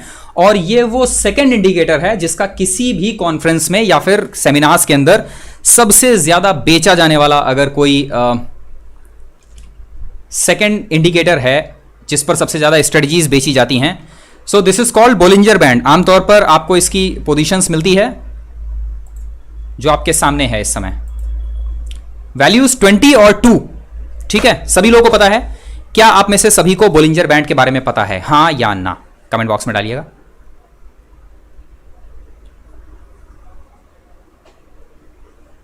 यस और नो, देन वी कैन आगे बढ़ाते हैं सेशन को। डर तो मार्केट में है ही विनय जी, बिल्कुल है। अच्छा, नहीं सुना है। चलिए देखें कितने लोगों ने सुना है। फ्रेंड्स, कमेंट देते रहिएगा, आप लोगों के कमेंट्स की बहुत ज़रूरत है। कमेंट से ही पता चलेगा आप लोग साथ में जुड़े हुए हैं या नहीं। ओके, हाँ बिल्कुल, लास्ट में जो है ना वो इनके सबके इस वीडियो के साथ में ही इनके जो लिंक्स हैं वो डाल देंगे। ओके, ठीक है। और अगर आपने सेमिनार्स अटेंड किए हुए हैं फ्रेंड्स, तो आप लोगों को पता होगा कि जॉन बोलिंजर एक टेक्निकल एनालिस्ट थे जिनका डेवलप किया हुआ ये बोलिंजर बैंड है बेसिकली। सो सबसे इंपॉर्टेंट है कि बोलिंजर बैंड बेसिकली है क्या। सो एक बड़ी मज़ेदार चीज़ है, बोलिंजर बैंड के अंदर आप लोगों को 3 तरह के ये बैंड दिखाई देंगे। ठीक है, इसे ध्यान से देखिएगा, 3 तरह के ये बैंड होंगे। चलिए इसकी वैल्यू हम थोड़ी सी चेंज कर देते हैं, तब आप लोगों को थोड़ा सा बेहतर दिखाई देगा। हाँ, अभी ये क्लियर दिख रहा है। एक ग्रीन, एक रेड और एक बीच में वाइट। ठीक, तो 3 तरह के आपको बैंड्स दिखाई देंगे बोलिंजर बैंड के अंदर। और बेसिकली बोलिंजर बैंड है क्या? एक सिंपल मूविंग एवरेज। एक मूविंग एवरेज आप ले लीजिए, उस मूविंग एवरेज से कोई शेयर एक तरफ जितना भाग रहा हो और दूसरी तरफ जितना भाग रहा हो, इस दोनों भागने वाले का एक डाइवर्जेंस निकालिए आप। बेसिकली है क्या कि कितना डेविएट हो रहा है। सो ये डेविएशन है बोलिंजर बैंड के अंदर कि एक तरफ कितना भागता है और दूसरी तरफ कितना भागता है, उसका आप एक बैंड बना दीजिए दोनों तरफ, और जो आपको उसके बाद एक फिगर प्राप्त होगा, that is called Bollinger band. अब जरा इसे ध्यान से देखिएगा, हम आपके सामने एक बहुत मजेदार काम करने वाले हैं। बीच की ये लकीर असल में जो आपको समझ में नहीं आ रहा है कि ये क्या है, ये एक मूविंग एवरेज है। कौन सा मूविंग एवरेज? 50 डेज का मूविंग एवरेज। बोलिंजर बैंड की वैल्यू यहां दिख रही है ना 50, इसका मतलब है कि ये एक 50 डेज का मूविंग एवरेज है। क्या ये चीज सही है? अगर ये सही है तो हम इस चार्ट पर एक 50 डेज का मूविंग एवरेज प्लॉट कर देते हैं यहां पर। अगर ये 50 डेज का मूविंग एवरेज बोलिंजर बैंड की इस बीच वाली लाइन की जगह ले ले, तो इसका मतलब है भाई कि ये वाली थ्योरी सही है। यस और नो?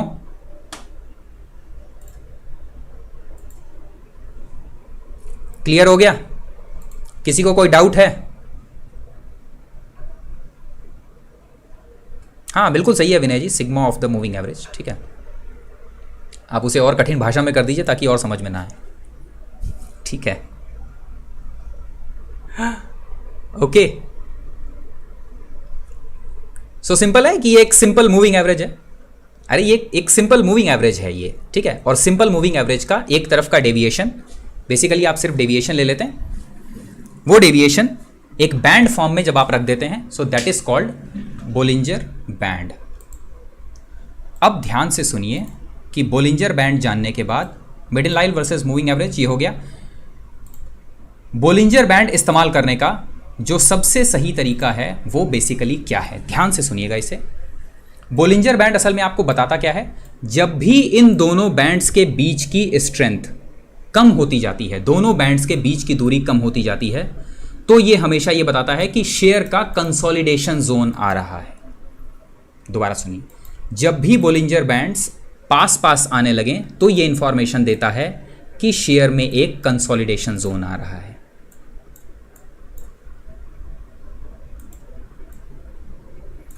जब भी कभी भी बैंड के बीच में दूरी बढ़ने लगे तो ये इंफॉर्मेशन है कि एक ट्रेंड आने वाला है। वो ट्रेंड अपसाइड में भी हो सकता है, और अगर बैंड के बीच की दूरी बढ़ने लगती है, जैसे कि यहां पर देखिए, तो ट्रेंड डाउन ट्रेंड भी हो सकता है। बोलिंजर बैंड आपको ये नहीं बताता कि शेयर अप ट्रेंड में जाएगा या डाउन ट्रेंड में, ये सिर्फ ये बताता है कि शेयर कब कंसोलिडेट हो रहा है और कब ट्रेंड के अंदर आ रहा है। नाउ हमारे लिए इंपॉर्टेंट इंफॉर्मेशन क्या है, बोलिंजर बैंड को ट्रेड करने का तरीका, कि बोलिंजर बैंड को ट्रेडिंग करने के लिए आप कैसे इस्तेमाल कर सकते हैं। Sure short strategies number 1, middle line cross हमेशा ध्यान रखिए। स्क्रीन आ गई, ओके चलिए बेहतर है, ठीक। बोलिंजर बैंड को ट्रेड करने का तरीका क्या है कि जब भी कभी भी कोई भी शेयर बोलिंजर बैंड के निचले बैंड के पास में हो, तब तक आप वेट कीजिए।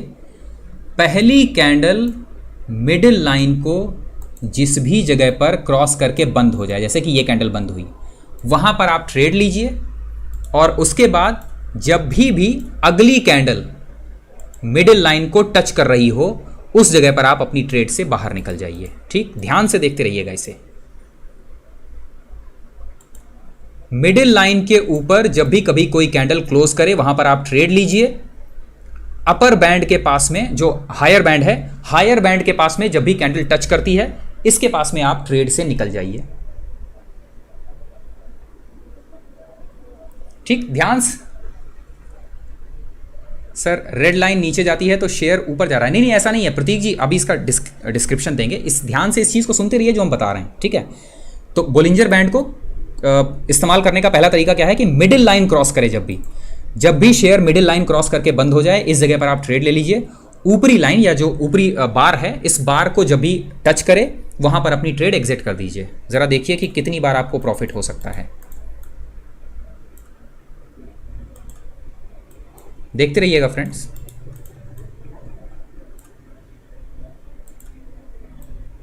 ठीक,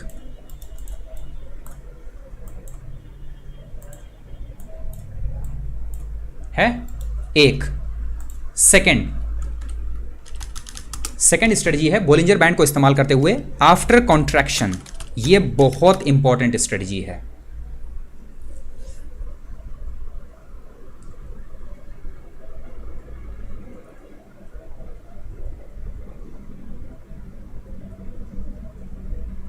हाँ यस ऑफ कोर्स, बिल्कुल सही है। अरे कृष्णकांत जी ट्रेडिंग नहीं सिखा रहे हैं, सेशन के साथ में थोड़ी देर रहिए, अभी आपको पता चल जाएगा, आपकी आंखें खुलेंगी। ट्रेडिंग नहीं सिखा रहे हैं हम आपको हम ये बता रहे हैं कि कैसे ट्रेडिंग सिखाई जाती है, ठीक है। अब ध्यान से सुनिएगा फ्रेंड्स, जब भी कभी भी कॉन्ट्रैक्शन कि आफ्टर कॉन्ट्रैक्शन जब भी कभी भी आप हाँ कॉन्ट्रैक्शन या कंसोलिडेशन बोथ आर सेम, ठीक है। बोलिंजर बैंड कॉन्ट्रैक्ट के बाद जब भी कभी भी बढ़ना शुरू करे, उस समय आपको हमेशा ट्रेड लेना है। जब भी कभी भी कैंडल बोलिंजर बैंड के ऊपरी स्तरों पर आ जाए, जो अपर बैंड है बैंड का, उसके पास में ट्रेड आता है, वहां पर ट्रेड एंट्री कीजिए। उसके बाद कॉन्टिन्यूअसली अपना स्टॉप लॉस जो है वो ट्रेल करते रहिए, आपको बेहतरीन रनअप मिलेंगे। अब इसके एग्जाम्पल देखते रहिएगा, कितने शानदार एग्जाम्पल होंगे कॉन्ट्रैक्शन के बाद। ज़रा कहीं एक बेहतरीन कॉन्ट्रैक्शन के बाद, ये देखिए कॉन्ट्रैक्शन ज़रा, ठीक। ये कॉन्ट्रैक्शन के बाद शेयर ऊपर निकला, करंट लेवल है कौन सा 373 हेक्सावेयर है ये। 380 के पास में बाय है और करंटली शेयर चल रहा है 394, अभी भी ट्रेड ओपन है। ठीक, कुछ और शेयर्स देखते हैं, जैसे कि HDFC को देखते हैं। कॉन्ट्रैक्शन के बाद में जहाँ पर निकला हो अचानक से तेज़ी से, ये रहा। नहीं, कॉन्ट्रैक्शन के बाद नहीं, इसके अंदर है ही नहीं कहीं। हिंदुस्तान यूनिलीवर में देखते हैं, कॉन्ट्रैक्शन के बाद जहाँ पर बॉलिंजर बैंड फैला हो, ये रहा। ये ध्यान से देखिए, ये है कॉन्ट्रैक्शन जोन। कॉन्ट्रैक्शन के बाद शेयर भागा, इस जगह पर बाय कीजिए और बाय करने के बाद आप ट्रेल करते रहिए अपना स्टॉप लॉस। और देखिए, कॉन्ट्रैक्शन के बाद जब भी कभी भी बॉलिंजर बैंड फैला हो, और कहाँ पर मिला है, सारे बाई साइड में ही देख रहे हैं ना, इस वजह से ज़्यादा नहीं मिल रहे हैं। ठीक है, ये देखिए, ध्यान से देखिए फ्रेंड्स, कॉन्ट्रैक्शन के बाद बॉलिंजर बैंड जब फैलना शुरू करता है, आप बाय कीजिए। शेयर के अंदर रनअप देखिए, ये रनअप दिख रहा है आपको, कितना रनअप हुआ है, 780 से लेकर 830 तक का ये रनअप दिख रहा है। श्योर शॉर्ट स्ट्रेटजी है बॉलिंजर बैंड के अंदर। दो तरह की स्ट्रेटजी, सबसे पहली कि मिडिल लाइन क्रॉस करता है। जब भी बॉलिंजर बैंड में आपका शेयर निचले स्तरों से मिडिल लाइन क्रॉस करे, ट्रेड ओपन कर दीजिए, यानी कि पहली कैंडल जो मिडिल लाइन क्रॉस करके बंद हो जाए, ट्रेड ओपन कर दीजिए, वहां से आपको आराम से 3-4% का रिटर्न जरूर मिलेगा। ठीक, सेकेंड स्ट्रेटजी है कि जब भी कभी भी बॉलिंजर बैंड कॉन्ट्रैक्शन के बाद एक्सपेंशन कर रहा हो, तब फ्रेश बाय कीजिए, पहली ही कैंडल के क्लोजिंग के समय। ये दो स्ट्रेटजीज। हाँ बिल्कुल, what is a trailing stop loss knowledge brother, बताएंगे, बिल्कुल बताएंगे ये भी। ठीक है ना, स्टॉप लॉसेस को लगातार ऊपर बढ़ाते रहना, that is called trailing stop loss. ठीक है, ये करते रहिए। ये दो स्ट्रेटजीज श्योर शॉट हैं बॉलिंजर बैंड की। हाँ या ना, समझ में आया यहां तक?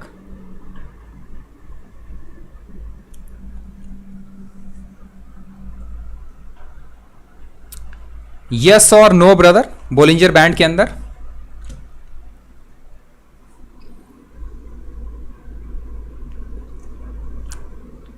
यहां तक समझ में आया? गुड। सो इस इंफॉर्मेशन का इस्तेमाल करके बॉलिंजर बैंड में ट्रेड किया जा सकता है और प्रॉफिटेबल ट्रेड्स हो सकती हैं। 100% नहीं तो कम से कम 80% प्रॉफिटेबल ट्रेड तो हो ही सकती हैं। यस और नो, यस और नो।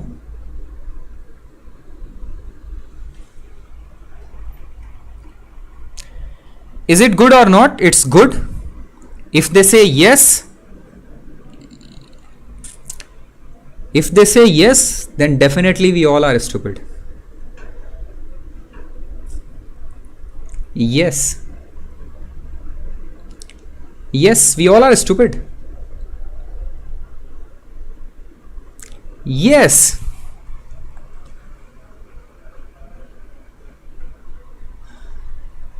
Now फ्रेंड्स, अब धीरे धीरे आपको कुछ पता चल रहा है कि नहीं? क्या पता चल रहा है आपको?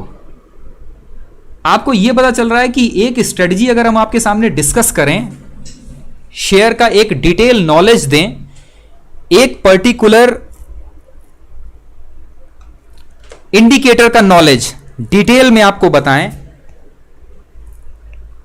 तो आपको कन्विंस किया जा सकता है कि भाई ये पर्टिकुलर जो स्ट्रेटजी है ये 100% नहीं तो 80% काम करेगी। आप कन्विंस हो जाते हैं इस चीज के लिए, हां या ना?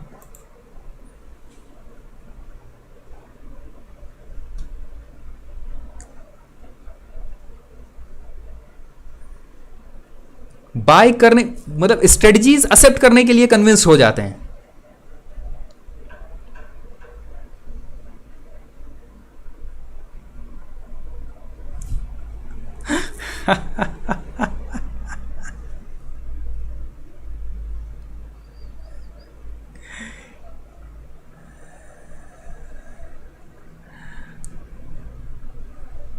यस, सही है ना ये? और इंडिया के अंदर टोटल 1% जो जनसंख्या है, सिर्फ वही अभी मार्केट में लगी हुई है। 99% जनसंख्या मार्केट में लगी नहीं है। और 1% में से कितने लोग हैं जिनके पास में नॉलेज है, वो आप लोगों को खुद ही पता है।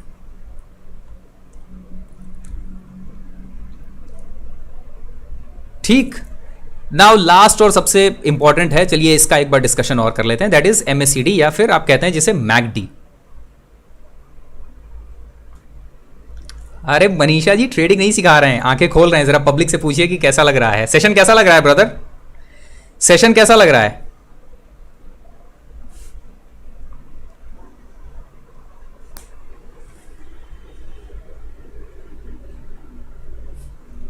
यस ऑफ कोर्स विनय जी, हम तो वही यूज करेंगे ही भाई जो आपके लिए सही हो।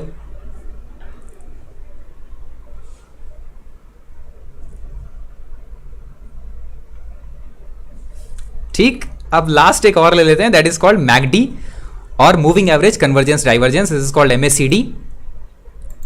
ठीक है, नाउ एक और मजेदार बात है फ्रेंड्स, जो इस तरह के जितने भी सेमिनार्स होते हैं इनमें आप जाइए तो वो RSI को हमेशा 14 पर ही दिखाएंगे, तो उनसे पूछो कि सर ये 14 क्या है, आप इसे चेंज क्यों नहीं करते, तो कहते हैं यार ये 14 वैल्यू है और चूंकि ये डिफॉल्ट वैल्यू है इसलिए मैं इसे चेंज नहीं करता हूं। कई टेक्निकल एनालिस्ट मिलेंगे आपको, बोलेंगे ये डिफॉल्ट वैल्यू है इसलिए मैं इसे चेंज नहीं करता हूं। हकीकत ये है कि उनको मालूम ही नहीं है कि ये 14 रिप्रेजेंट क्या कर रहा है, तो उसे चेंज कैसे करेंगे? जब उनको ये पता हो कि ये 14 रिप्रेजेंट क्या करता है तब ना वो उसको चेंज करेंगे। It's not a default value, वो 14 दिन की पिछले 14 दिन का जो डाटा है वो दिखा रहा है तुमको 30 दिन के डाटा के आधार पर देखना हो, तुम 30 दिन चेंज कर दो उसे, एज सिंपल एज दैट। जब मालूम होगा तब ना करोगे। ठीक है, ओके। हेयर ये MACD या MACD जिसे आप कहते हैं ब्रदर, ठीक है ना,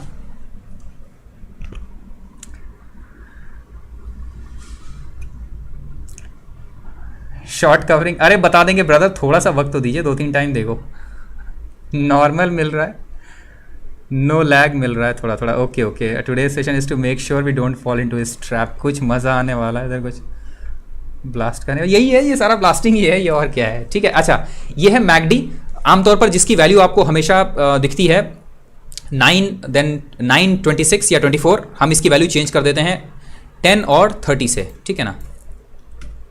नाउ व्हाट इज MACD या जिसे आप MACD कहते हैं या आप कहते हैं मूविंग एवरेज कन्वर्जेंस डाइवर्जेंस, वो बेसिकली होता क्या है?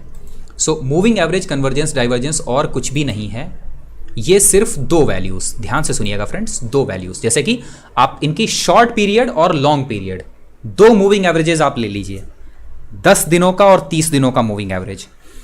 इनमें से 10 दिनों के मूविंग एवरेज में से 30 दिनों का मूविंग एवरेज घटा दीजिए, घटा दिया तब आपको एक लाइन मिलेगी जो कि होगी ये ग्रीन कलर की लाइन जो दिख रही है आपको, ये है MACD लाइन। इस MACD लाइन को एक तीसरी और एवरेजिंग लाइन कोई भी आप प्लॉट कर दीजिए, 9 दिनों की, 10 दिनों की, 30 दिनों की, 50 दिनों की, इसके कंपैरिजन में जब आप देखते हैं तो आपको जो डाटा सामने दिखाई देता है that is called MACD।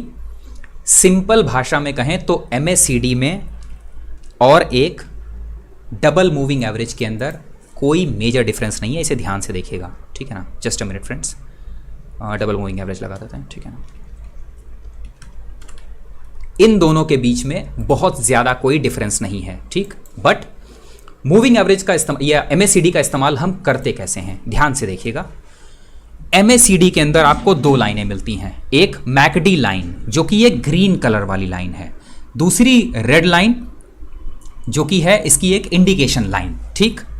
MACD का इस्तेमाल करने के लिए 2 तरीके हैं, क्या क्या, हाउ टू यूज शोर शॉर्ट स्ट्रेटजीज। शोर शॉर्ट स्ट्रेटजी में सबसे पहले है क्रॉसओवर। क्रॉसओवर में अप ट्रेंड में हम बात कर रहे हैं फ्रेंड्स, हम लोग चूंकि प्योर बुल हैं तो हम बुल की बात करते हैं। जब भी कभी भी MACD लाइन इंडिकेशन लाइन से ऊपर की तरफ क्रॉस करती है, आप हमेशा उस पोजीशन में बाय कर लीजिए, आपको एक बेहतरीन श्योर शॉट बाय कॉल मिलेगी, ठीक है, देखते रहिएगा।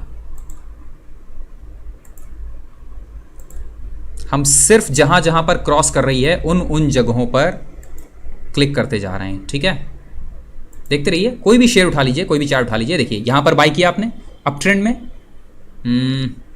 यहां पर ये इतना अप ट्रेंड, ये छोटा सा अप ट्रेंड यहां आपको मिल रहा है, यहां देखिए ये इतना अप ट्रेंड, ये छोटा सा अप ट्रेंड आपको मिला, यहां पर ये अप ट्रेंड, ये एक अप ट्रेंड मिल रहा है, ये क्रॉस किया, ये अप ट्रेंड मिल रहा है, ये क्रॉस किया, ये अप ट्रेंड मिल रहा है, ठीक।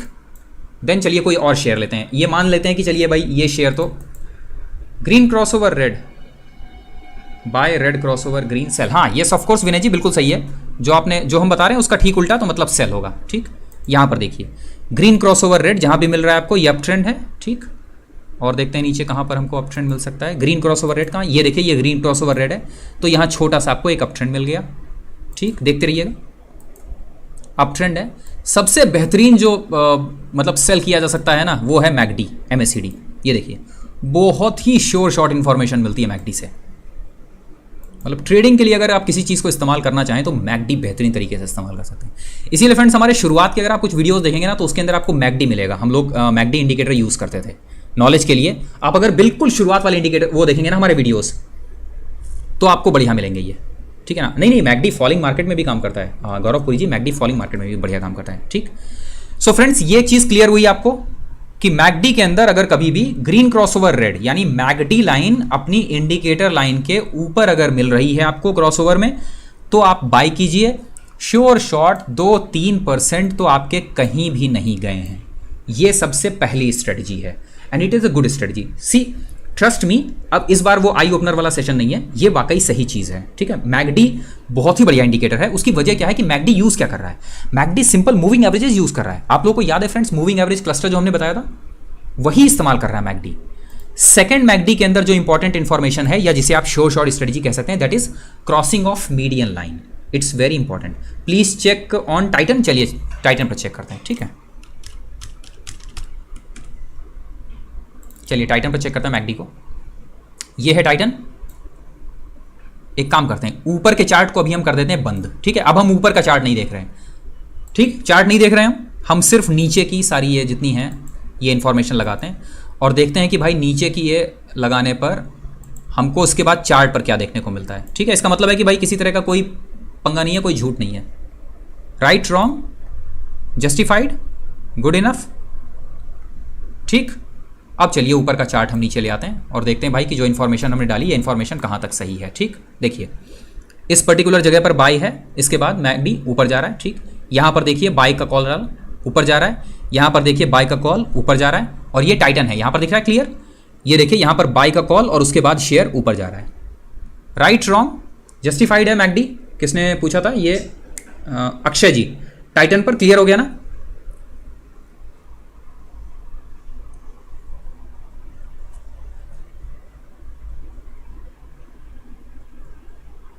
गौरवपुरी जी, अभी शेयर्स इस समय डिस्कस नहीं हो रहे हैं ब्रदर। ठीक है ना, इस समय शेयर्स डिस्कस नहीं हो रहे हैं। ओके, क्लियर हो गया ये। सो इसका मतलब है कि मैकडी काम करता है। सो पहली स्ट्रेटजी मैकडी में ये है कि निचले स्तरों से अगर ग्रीन क्रॉसओवर रेड आपको मिल जा रहा है, वैल्यू सेम ये रखिएगा 9, 10 और 30 की। ठीक है, तो और वजह क्या है इसकी कि मैकडी और कुछ नहीं है, मूविंग एवरेज कन्वर्जेंस डाइवर्जेंस है ये। सो मूविंग एवरेज 30 डेज और 10 डेज का मूविंग एवरेज आप क्रॉसओवर जहां भी मिल जाता है आपको, आप सिंपल बाई कर सकते हैं शॉर्ट टर्म में, कोई प्रॉब्लम नहीं है। हाँ, आप जिसे अब उसके बाद जो सेकंड इसकी स्ट्रेटजी है मैकडी की, that is crossing of median line. Now median line है मैकडी की जो ये जीरो लाइन है। इसमें एक इंफॉर्मेशन और क्या है कि जब भी कभी भी आपका मैकडी लाइन मीडियन लाइन को ऊपर की तरफ क्रॉस करता है, अब एक काम करते हैं, एक नया शेयर लेते हैं। ठीक है, और ऐसा शेयर जिसके अंदर थोड़ा सा रनिंग हो। ठीक, टेक महिंद्रा। जब भी कभी भी आपकी मैकडी लाइन मीडियन लाइन को क्रॉस करके ऊपर निकल रही हो, मीडियन लाइन कौन सी? ये बीच की जो लाइन है ना लंबी वाली, इस लाइन के जब भी कभी भी आपकी मैकडी लाइन ऊपर निकले तब आप बाय कीजिए।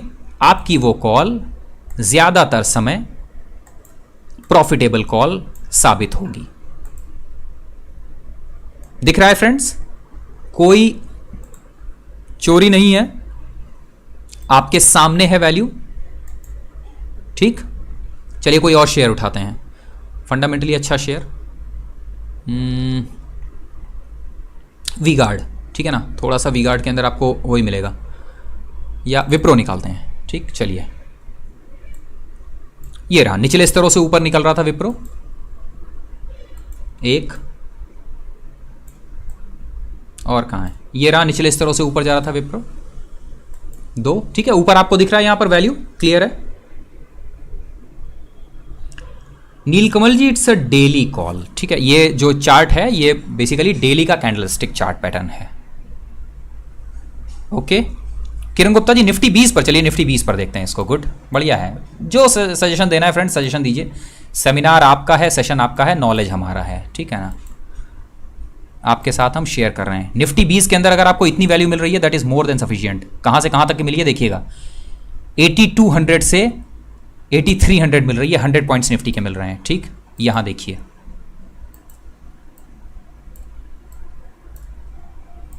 ये तो खैर मेजर बुल रन था, इसका तो कहना ही क्या, ठीक है।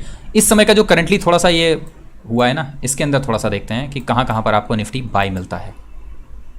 यहाँ निकल रहा है, ये देखिए, ठीक। दोबारा देखिए,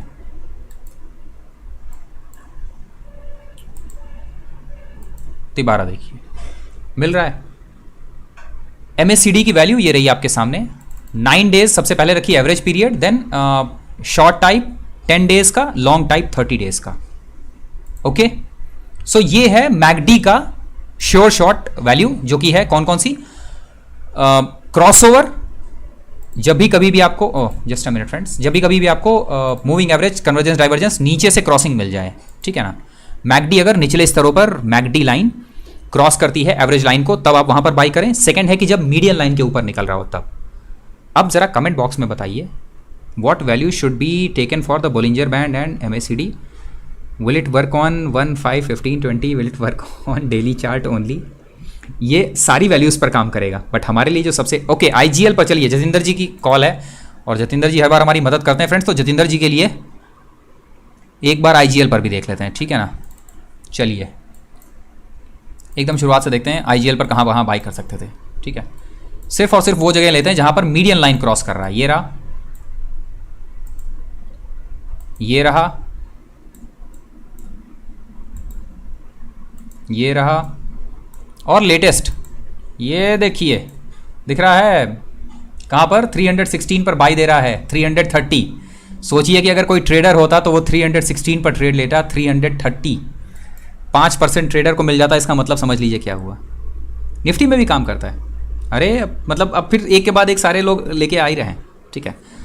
अब फ्रेंड्स ज़रा ध्यान से सुनिए और इस क्वेश्चन का आंसर बताइए हमको। क्या मैकडी की जो ट्रेडिंग स्ट्रेटजी हमने आपको अभी अभी बताई, ट्रेडिंग के लिए बढ़िया है या नहीं है? आपके सामने है। इज इट गुड और नॉट? इज इट गुड और नॉट? हाँ जतिंदर जी को थैंक्स है भाई। फ्रेंड्स कमेंट बॉक्स में दीजिए हाँ ना, 100 लोग देख रहे हैं। इज इट गुड और नॉट? आप लोग बताइए।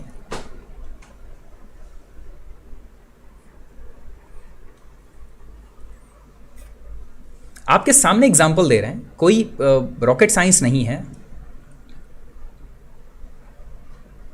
हाँ yes of course, yes it is good. Trading के लिए इट्स रियली। भैया जी लुक्स गुड, नोटबुक लेके बैठा हूं। हाँ ऑफ कोर्स इट्स गुड। बाद में आप हंसोगे तो नहीं।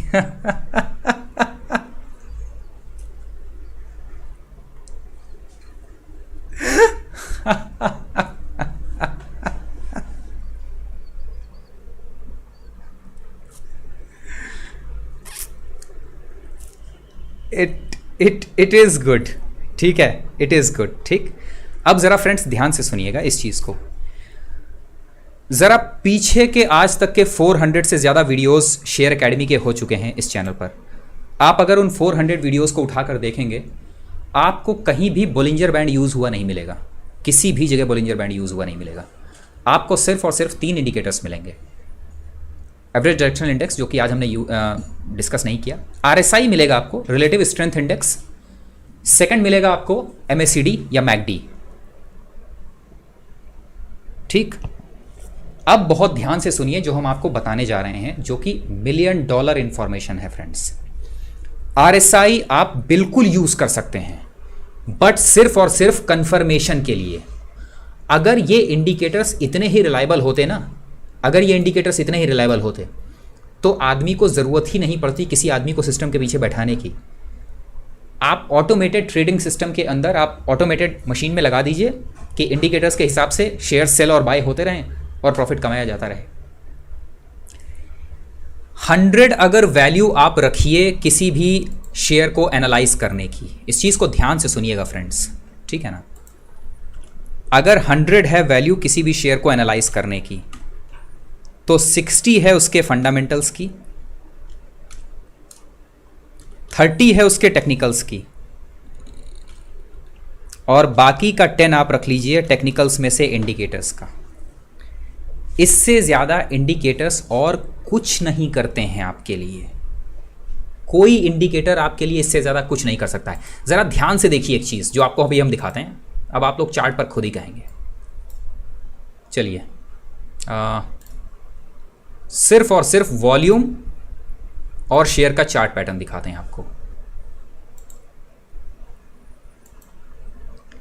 पिछले इतने दिनों के रनअप के बाद जब आपको अचानक से ये अप ट्रेंड दिखना शुरू हो जाता है और नीचे वॉल्यूम मिल जाता है, सिर्फ ये देखकर बताइए कि आरएसआई की वैल्यू इस समय अप्रॉक्सीमेट क्या होगी, या आरएसआई चार्ट पर कैसा दिखाई दे रहा होगा।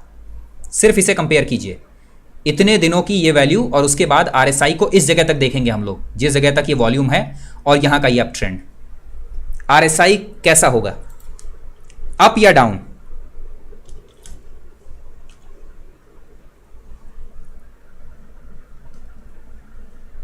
Simple as that.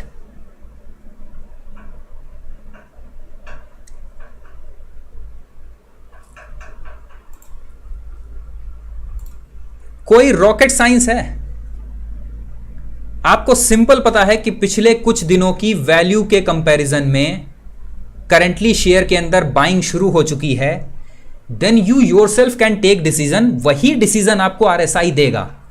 इसी जगह पर अगर हम बोलिंजर बैंड, ठीक है, इस जगह पर अगर हम बोलिंजर बैंड प्लेस करते हैं तो बोलिंजर बैंड कॉन्ट्रैक्शन में होगा या कि बढ़ते हुए होगा?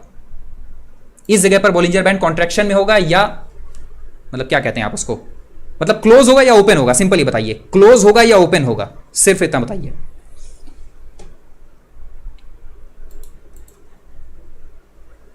चलिए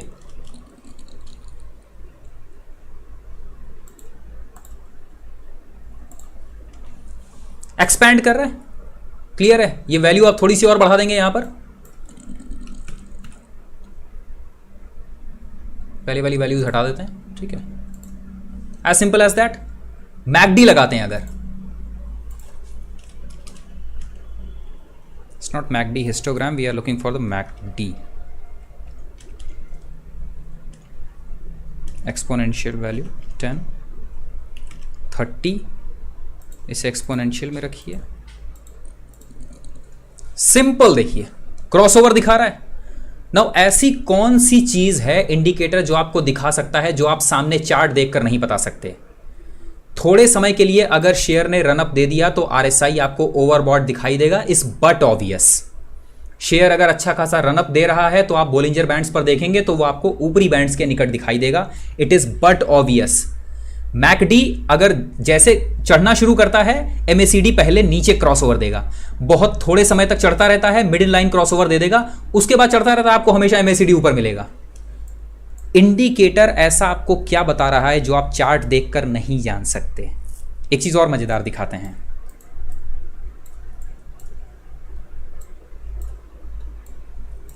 ध्यान से देखिएगा फ्रेंड्स, कुछ नहीं कर रहे हैं हम, ठीक है, सिर्फ और सिर्फ आपके सामने एग्जाम्पल दे रहे हैं। फ्रेंड्स हम क्या काम कर रहे हैं, हम आपके माइंड सेट को सही जगह लगा रहे हैं ताकि आप किसी और इंसान के पीछे ना भागें, मतलब हमारे पीछे भी मत भागिए, किसी इंसान के पीछे ना भागें कि भाई वो आपको कोई श्योर शॉर्ट स्ट्रेटजी दे दे, क्योंकि मार्केट में नॉलेज के अलावा और कुछ काम नहीं करता, कोई श्योर शॉर्ट स्ट्रेटजी काम नहीं करती है। मूविंग एवरेजेस अगर हम प्लॉट करते हैं तो यहां कहीं इस जगह के आसपास मूविंग एवरेजेस को क्रॉस करना चाहिए।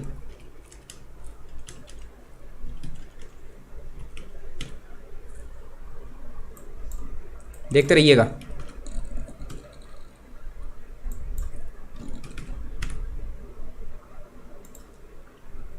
कोई नई चीज है जो आपको नहीं पता थी, ये मूविंग एवरेज क्लस्टर को क्रॉस कर रहा है यहां पर, उसके बाद शेयर ऊपर जा रहा है। कोई ऐसी चीज है जिसे आप चार्ट देखकर नहीं पता लगा सकते हैं, जिसके लिए आपको मतलब जरूरत है ही इंडिकेटर्स की?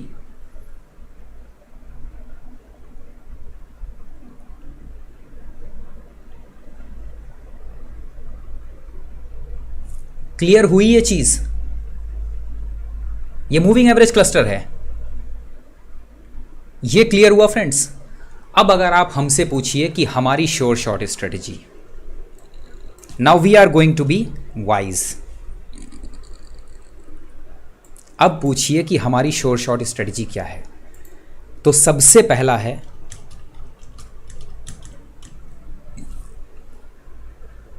है कि जो फॉन्ट है ना उसे थोड़ा छोटा करना। शेयर फंडामेंटली स्ट्रांग होना चाहिए, that is the first thing. कभी भी घटिया शेयर को बाय मत कीजिए, कभी घटिया शेयर बाय मत कीजिए, पहली चीज। सेकंड चीज, ओवरऑल इकोनॉमी जो है यानी कि मैक्रोज हमेशा गुड होने चाहिए। अगर currently auto sector down trend में है, आप अगर ऑटो सेक्टर के अंदर बाय करें और ये सोचें कि भाई नहीं ऑटो सेक्टर का शेयर तो चलेगा ही चलेगा, इज इट राइट और wrong?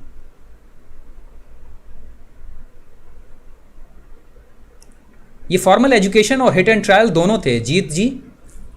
Basically we are avid learner. ऐसा कोई कोर्स नहीं है जिसे हमने अटेंड किया हो और जहां पर हमें इंस्ट्रक्टर ग्रेडिंग ना मिली हो। Means we are one of the best teachers.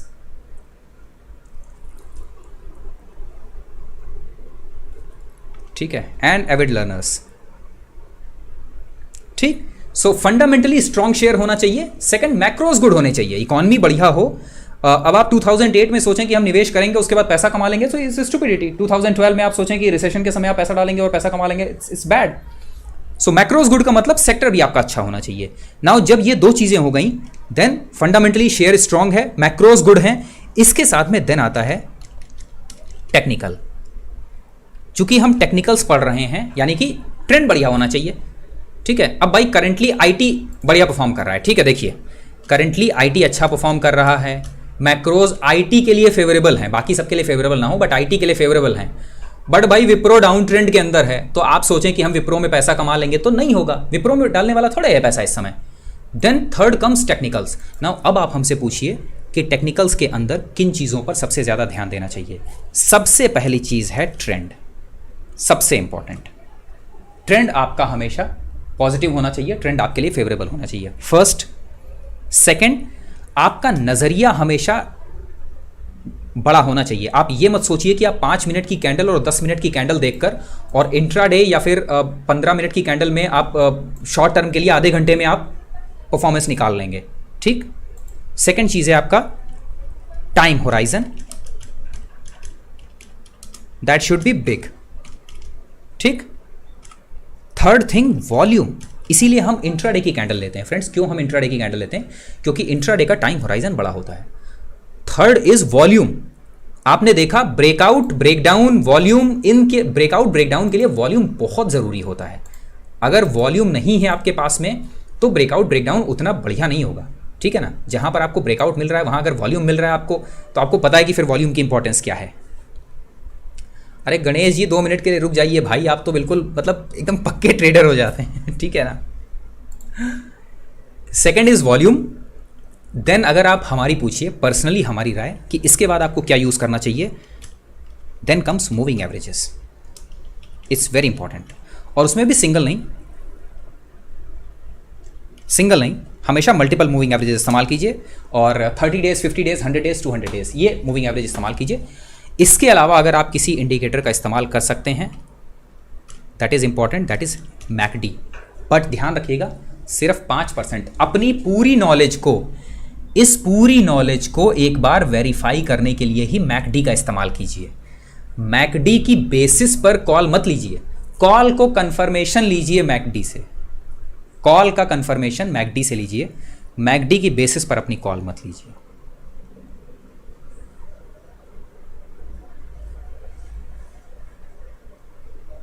Yes of course Sheikh Ali Hussain ji, बिल्कुल। अरे भाई चार्ट पर आपको जो सामने चार्ट दिख रहा है उसमें ओपन क्लोज वैल्यू है, वही वैल्यू का इस्तेमाल करके ही तो इंडिकेटर्स बनते हैं। अगर आप चार्ट हटा दीजिए, इंडिकेटर को कोई वैल्यू मत दीजिए, तो इंडिकेटर कहां से इंडिकेट करेगा कुछ।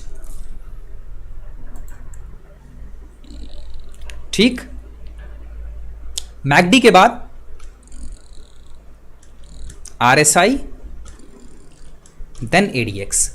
बट ये जो दोनों है ना, RSI और ADX, इनकी वैल्यू हमारे लिए बहुत कम है, ये इतने छोटे हैं। आप सिर्फ और सिर्फ इनको कंफर्मेशन के लिए इस्तेमाल कर सकते हैं, बस इन पे इनके ऊपर डिपेंडेंट होकर अपनी कॉल्स मत लीजिए, इनको इस्तेमाल कीजिए कंफर्मेशन के लिए।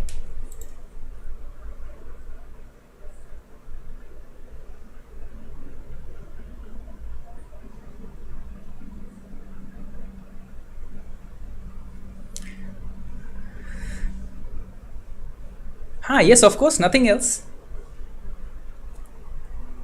मैकडी एक इंडिकेटर है lagging, it's not leading indicator. क्यों? क्योंकि वो मूविंग एवरेजेस का इस्तेमाल कर रहा है और मूविंग एवरेजेस हमेशा लैगिंग इंडिकेटर्स हैं। सौरभ जी, तीनों ही ट्रेंड्स जो तीनों ट्रेंड्स हैं, ये देखिए। अब फ्रेंड्स जरा एक बात बताइए, अब ध्यान से सुनिएगा जो हम आपके साथ डिस्कस करने वाले हैं, जो अभी बताने वाले हैं इसे। शुरुआत का अगर इस पूरे सेशन को 3 हिस्सों में बांटें हम, 1/3 और 1/3 सबसे लास्ट वाला हिस्सा, तो शुरुआत का जो 2/3 हिस्सा है, जहां पर कि हमने आपको बोलिंजर बैंड, RSI और MACD इन तीनों की जो जानकारी दी, क्या उस बेसिस पर आप सभी को कन्विंस किया जा सकता है? सिर्फ उतनी, अगर आप शेयर एकेडमी का नॉलेज छोड़ दीजिए, आप सोचिए कि आप शेयर एकेडमी के में नहीं होते, आप हमसे नहीं जुड़े होते, आप सिर्फ कोई सेमिनार कर रहे होते, तो क्या आप इस चीज़ के लिए कन्विंस थे कि RSI, बोलिंजर बैंड और मैकडी का इस्तेमाल करके आप बेहतरीन ट्रेडिंग करके ट्रेडिंग से पैसा बना सकते थे इंट्राडे? यस और नो? क्या ये फर्स्ट जो 2/3 पार्ट था वो एक बेहतरीन सेमिनार हो सकता है कि जहां आपको मूर्ख बनाया जा सके? क्या इस नॉलेज की बेसिस पर आपको मूर्ख बनाया जा सकता है या नहीं? सिर्फ इतना आंसर दीजिएगा, यस और नो।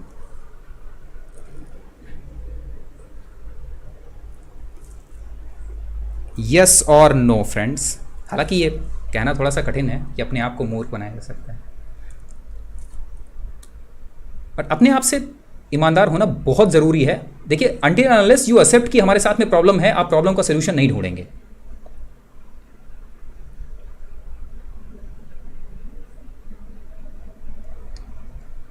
और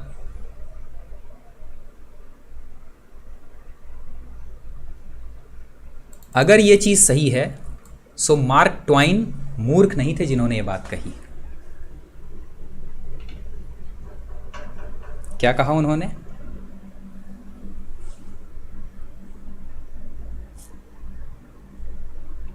it's easier to fool people then to convince them that they have been fooled.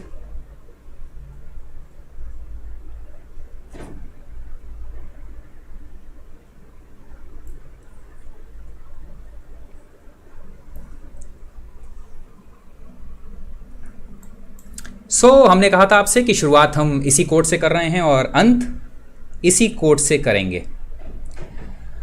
अब थोड़ी सी मदद कीजिए हमारी, वीडियो पर जाइए, इस वीडियो को कीजिए लाइक, अगर पसंद आया है तो भी और अगर नहीं आया तो भी।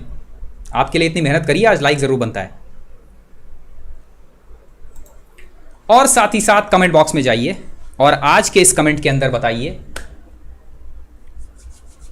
कि सेमिनार कैसा लगा, कुछ पसंद आया? और अभी ख़त्म नहीं हुआ है,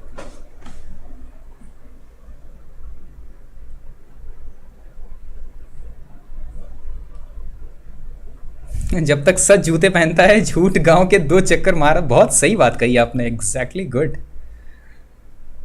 जीत जी बिल्कुल शॉर्ट कवर करेंगे, बिल्कुल इस सेशन में नहीं, कल का जो नाइट सेशन होगा उसमें करेंगे।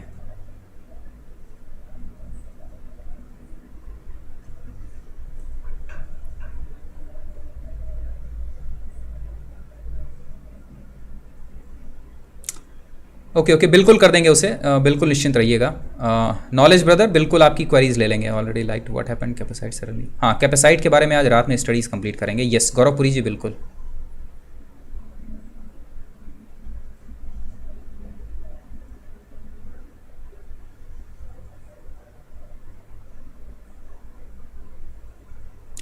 पीयूष जी, मैक्रोज गुड है या नहीं, इसके लिए ज़रूरी है कि आप ये देखते रहिए कि ओवरऑल सेक्टर कैसे परफॉर्म कर रहा है। और सेक्टर एनालिसिस, इससे पहले हमने वीडियो डाल रखी है कि सेक्टर परफॉर्म कैसे करता है, ये आपको कैसे पता लगाना चाहिए, ठीक है ना।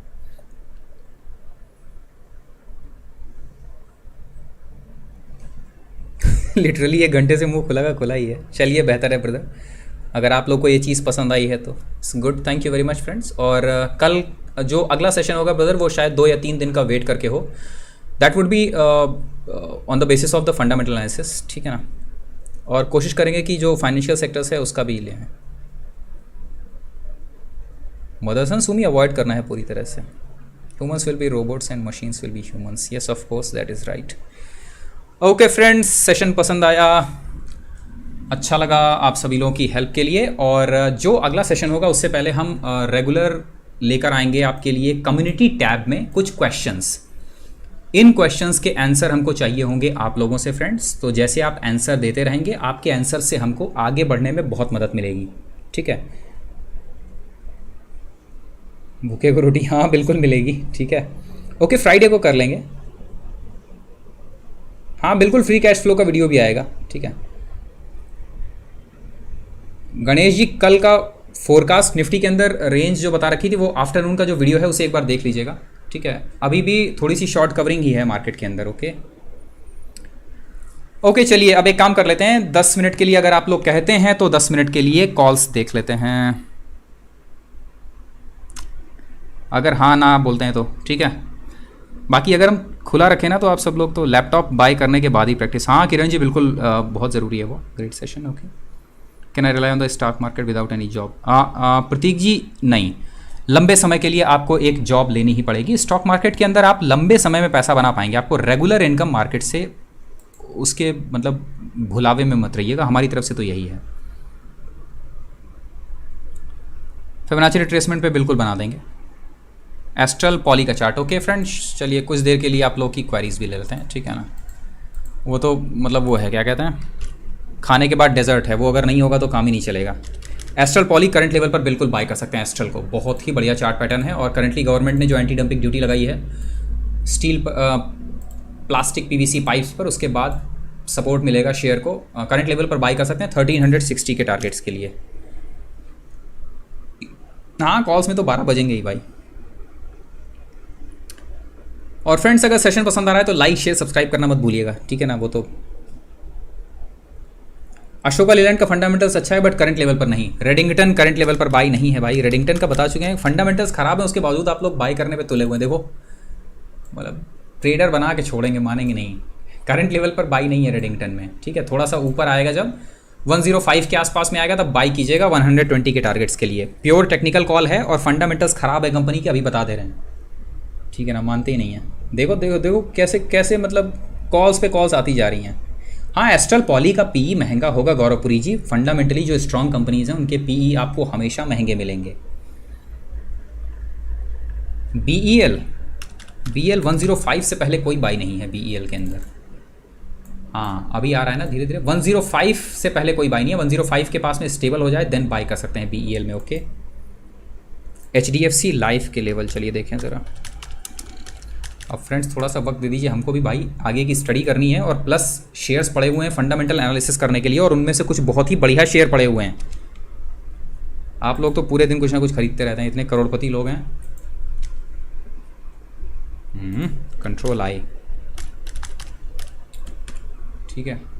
सो हमें स्टडी करनी पड़ेगी, हमारे लिए ज़रूरी है, आपके लिए ज़रूरी नहीं होगा। एचडीएफसी लाइफ करंट लेवल पर नहीं, फ्रेश बाई नहीं है, रनअप बहुत लंबा हो चुका है, ठीक है ना। सो यहाँ पर कोई फ्रेश बाई नहीं है एचडीएफसी लाइफ के अंदर। इंडिया बुल्स अवॉइड कीजिए पूरी तरह से पवार जी, तीनों ही शेयर्स अवॉइड करना है इंडिया बुल्स के। रिपीट रत्नामणि एंड महानगर। चलिए गौरवपुरी जी देख लेते हैं एमजीएल को। करंट लेवल पर नहीं, एमजीएल को निकलने दीजिए 875 के पार, उसके बाद फ्रेश बाई करेंगे। अब ध्यान से देखिए फ्रेंड्स, एमजीएल ये देख रहे हैं, यहाँ पर अगर हम मैकडी खोलते हैं, चलिए देखें, चलिए देखते हैं मैकडी कहाँ तक सही है हमारा, ठीक है ना। हमारे ख्याल से मैकडी को क्रॉसओवर दिखाना चाहिए इन्हीं लेवल्स के पास में, जिन लेवल्स पर हम है ना। अब तक तो मैकडी क्रॉसओवर करके निकल चुका होगा ऊपर, ग्रीन क्रॉसओवर रेड, ये देखिए दिख रहा है ना, ग्रीन क्रॉसओवर रेड हो गया, क्लियर है ये। आप चार्ट देखते हैं, आपको चार्ट देखते ही पता चल जाता है। आपको इंडिकेटर्स की जरूरत, थोड़ा सा प्रैक्टिस करने के बाद आपको इंडिकेटर्स की जरूरत नहीं पड़ती। फंडामेंटल एनालिसिस करो अपना। हाँ मुगल जी सही कह रहे हैं, पब्लिक तो छोड़ने से रही। शेखर कुमार जी, आयन एक्सचेंज दूर रहना है पूरी तरह से, जिस तरह का शेयर के अंदर रन अप आया था ना। नहीं, IEX इस इंडियन एनर्जी एक्सचेंज पूरी तरह से दूर रहिए, और अगर कुछ नहीं पता है आपको तो स्टडी कर लीजिए एनरॉन इंटरनेशनल कंपनी के बारे में, आपको पता चल जाएगा। नहीं हीरालाल जी, करंटली नहीं। इंडिविजुअल शेयर्स डिस्कस कर लीजिएगा, पूछ लीजिएगा कौन सा शेयर है तो उसके बारे में बता पाएंगे। इस तरह से मतलब वेग आइडिया देना तो हमारे बस की बात नहीं है अभी। ग्रुह अवॉइड कीजिए पूरी तरह से, ग्रुह फाइनेंस कोई फ्रेश बाई नहीं है। ऐसा क्यों बोलते हैं कि 105 में ऊपर बाय अगर फंडामेंटली स्ट्रांग है so it doesn't make more sense to buy when it's cheaper. Amit Gupta ji, इसी चीज़ को ध्यान से समझिए। अगर किसी शेयर में ग्रोथ शामिल है तब हम कहते हैं आपको कि आप इन लेवल्स पर भी बाय कर सकते हैं। मारुति, हमें पता है इस कंपनी के फंडामेंटल्स करने के बाद कि कंपनी के साथ में ग्रोथ भी शामिल है। इसके अलावा आइनॉक्स लेजर में ग्रोथ शामिल है, हमको मालूम है, इसलिए निचले लेवल्स पर भी आइनॉक्स में बाई कर सकते हैं। 3M इंडिया, कंपनी के साथ ग्रोथ शामिल है, इसलिए 3M को हम निचले लेवल पर भी बाई कर सकते हैं। But BEL fundamentally strong company है बट ग्रोथ बहुत ज़्यादा कंपनी के पास नहीं है, इसलिए हम निचले स्तरों पर भी बाई नहीं करते हैं। निचले स्तरों पर गिरते हुए शेयर को, सिर्फ उन्हीं शेयर्स को आप बाय करते हैं जिन शेयर्स में बाकी सारी चीज़ों के साथ ग्रोथ भी शामिल हो। एक्सेल इंडस्ट्रीज, राजवीर जी, यार आप लोग मतलब बहुत जालिम आदमी है। प्योर अवॉइड करना है, किसी तरह की कोई बाय नहीं है। अरे एक्सेल है क्या? Excel construction? नहीं, it's not Excel, it's Excel industries दूसरा है। 11% बढ़ा हुआ है आज, कोई फ्रेश बाय नहीं है। मेजर डाउन ट्रेंड में है, प्योर अवॉइड कीजिएगा। Today's bought Nifty 20 50 shares 50 PER, सोचा बहती गंगा में हाथ धो लूं। किरण जी बिल्कुल सही किया, ठीक है। HAL पूरी तरह से अवॉइड है। अमराज जी, फ्रेंड्स आप में से कोई ऐसा जो फर्स्ट टाइमर है इस चैनल पर, पहली बार देख रहा है? हाँ, क्रीमोवा सिंह, ये फर्स्ट टाइमर हैं इस चैनल पर। पूछा है उन्होंने कैमलिन फाइन साइंस, चलिए देखें ज़रा। करंट लेवल पर बाई नहीं है। कंसोलिडेशन जोन दिख रहा है आपको, ध्यान से देखिएगा तो शेयर कंसोलिडेट हो रहा है। कंसोलिडेशन जोन के पार निकलेगा तब फ्रेश बाय करेंगे। किन लेवल्स के पार? 62 के पार निकलता है तब फ्रेश बाय करेंगे, उससे पहले नहीं। ओके, हाँ, हमारा साहू जी आप फर्स्ट टाइमर हैं। कैसा लगा आज का सेशन? रविकांत जी, बाटा करंट लेवल पर बाई नहीं है, बहुत ऊपर निकल चुका है। आरती इंडस्ट्रीज, अरे शंकर साहा जी एक बार देख लेते हैं ज़रा, आप भी तो देखिए ना कितने सारे लोग जुड़े हुए हैं। आरती इंडस्ट्रीज करंट लेवल पर नहीं, एक रेसिस्टेंस है आरती के पास में, ये दिख रहा है ना यहाँ पर 1615 का रेसिस्टेंस, इसको क्रॉस कर जाएगा तब फ्रेश बाय करेंगे, इन लेवल्स पर नहीं। ओके, चलिए फ्रेंड्स, अब दीजिए हमें समय। ओके, रिपीट किया है नॉलेज ने टोरेंट फार्मा, चलिए एक बार ये भी देख लेते हैं। यार ऐसा है ना, आप लोग पुराने लोग हैं, इतने समय से इतने साथ में हैं कि ऐसे छोड़ के जाने का मन भी नहीं करता है। करंट लेवल पर बाय कीजिए बिल्कुल टोरेंट फार्मा को। टारगेट्स होंगे 1760, 1760 सबसे पहला होल्ड करके रखिएगा, वहाँ से और ऊपर निकल सकता है शेयर 1843 के टारगेट्स के लिए। ओके, चलिए फ्रेंड्स, फर्स्ट टाइमर जो हैं जुड़े रहिएगा। शेयर्स के बारे में पूछना अलाउ करते ही सब जुड़ने के। हाँ अनसीन, बिल्कुल सही कह रहे हैं आप। अरे इतनी तो बाइंग हम भी नहीं करते जितनी बाइंग ये सारे लोग करते हैं। इन्फी करंट लेवल पर बाई नहीं है, 726 से पहले कोई फ्रेश बाई नहीं है। गैप डाउन, ये गैप अप ओपन दिख रहा है ना, ये गैप जब तक फिल नहीं होता तब तक कोई फ्रेश बाई नहीं है। ओके फ्रेंड्स, अब वक्त दे दीजिए, ठीक है ना, मतलब अब मदद दे दीजिए, ठीक है। क्या कहते हैं, जाने के लिए, ठीक है। उम्मीद है फ्रेंड्स कि आप लोगों को सेशन पसंद आया होगा। हमने पूरी कोशिश की, हमने और हमारी टीम ने भी, इस 1 आवर सेशन के लिए। ये समझिए कि पिछले करीब 15 दिनों से मेहनत चल रही थी, तब हम सेशन को एक मतलब चेन में पिरो पाते हैं कि आपको इस तरीके से लेकर आते हैं आपके सामने कि जहाँ से हमने सेशन शुरू किया वहीं पर सेशन ख़त्म किया है। उम्मीद है फ्रेंड्स कि शेयर एकेडमी अपने मकसद में थोड़ा बहुत भी कामयाब रहा होगा। हमारा मेन मकसद है आपके लिए आपकी आंखें खोलना इस मार्केट के अंदर। जो सही तरीका है उस सही तरीके का इस्तेमाल कीजिए आप। मार्केट में मूर्ख बनाने वाले बहुत लोग हैं, लेकिन ये बताने वाले बहुत कम कि आपको मूर्ख बनाया जा रहा है, या वो सही तरीका कि जिस तरीके का इस्तेमाल करते हुए आप मार्केट के अंदर पैसा कमा सकते हैं। ठीक, ये कोई गैम्बलिंग नहीं है जहां आप हर दिन खरीद बेच करते हुए पैसा कमा सकें, क्योंकि अगर ऐसा होता तो हर कोई यहाँ यही कर रहा होता। सबसे बड़े, सबसे बेहतरीन निवेशक, सबसे अच्छे मार्केट गुरु, उन्होंने हमेशा निवेश की ही सलाह दी है। ज़्यादातर ट्रेडर्स लॉस करने के बाद जब शेयर एकेडमी में आए तो वो यहाँ पर रुके हैं, वो यहाँ छोड़ कर नहीं गए इस चैनल को। और यही वजह है कि पिछले 8 महीनों में बहुत तेज़ी से बढ़े हम आगे। जो एक बार हमारे साथ में रुका वो फिर दोबारा छोड़ कर नहीं गया इस चैनल को। उसकी वजह भी यही थी कि नॉलेज को हमने हमेशा प्राथमिकता दी बजाय पैसे पर। उम्मीद है कि भविष्य में भी हम इसी काम को अच्छे से करते रहेंगे। हमारा मकसद है अच्छा नॉलेज और अच्छे शेयर्स ढूंढ कर लाना, सही समय पर सही जगह पर प्रेजेंट रहना और निवेश करना, और घटिया शेयरों से दूर रहना, खास करके ऑप्शन ट्रेडिंग और इंट्राडे ट्रेडिंग से। हाउएवर हम यहाँ डिस्कस ज़रूर करते हैं इन दोनों को ही, आप भी यही करते रहिए। हाँ फ्रेंड्स, 3000 की फैमिली हो गई है, बहुत बड़ी हो गई है। और जो भी नए लोग आ रहे हैं फ्रेंड्स यहाँ पर, जितने भी जुड़ रहे हैं, उन सभी से रिक्वेस्ट है कि बजाय हेट फैलाने के या बजाय इंट्राडे ट्रेडिंग या फिर ऑप्शन ट्रेडिंग को बढ़ावा देने के, थोड़ा सा वक्त दीजिए। अपनी हार्ड अर्न मनी को मार्केट में इस तरह से गंवाने से बेहतर है कि थोड़ा सा वक्त दीजिए सेशन को, वीडियोस को। आप लोग भी वही अच्छे शेयर्स डिस्कस करना शुरू करेंगे जो इस चैनल पर हो रहे हैं। हमारे पास करंटली सिर्फ 4 शेयर्स हैं जो आप बाई कर सकते हैं करंट लेवल पर, जिनमें की है कैनफिन होम्स, हेक्सावेयर, आईजीएल और सुवेन लाइफ साइंसेस। इसके अलावा करंट लेवल पर और कोई शेयर हमारी तरफ से, अपनी तरफ से कोई बाई नहीं है। एस्ट्रल के अंदर 4 से 5% के लिए अगर आप बाई करना चाहते हैं तो बिल्कुल बाई कर सकते हैं। मार्केट में आगे आने वाला समय बहुत ही गंभीर है, इंटरनेशनल मार्केट में स्पेशली। पढ़ते रहिए, लगातार नए नए शेयर्स के बारे में नॉलेज इकट्ठा करते रहिए, और जो भी किसी तरह का फीडबैक होता है हमें ज़रूर देते रहिए फ्रेंड्स।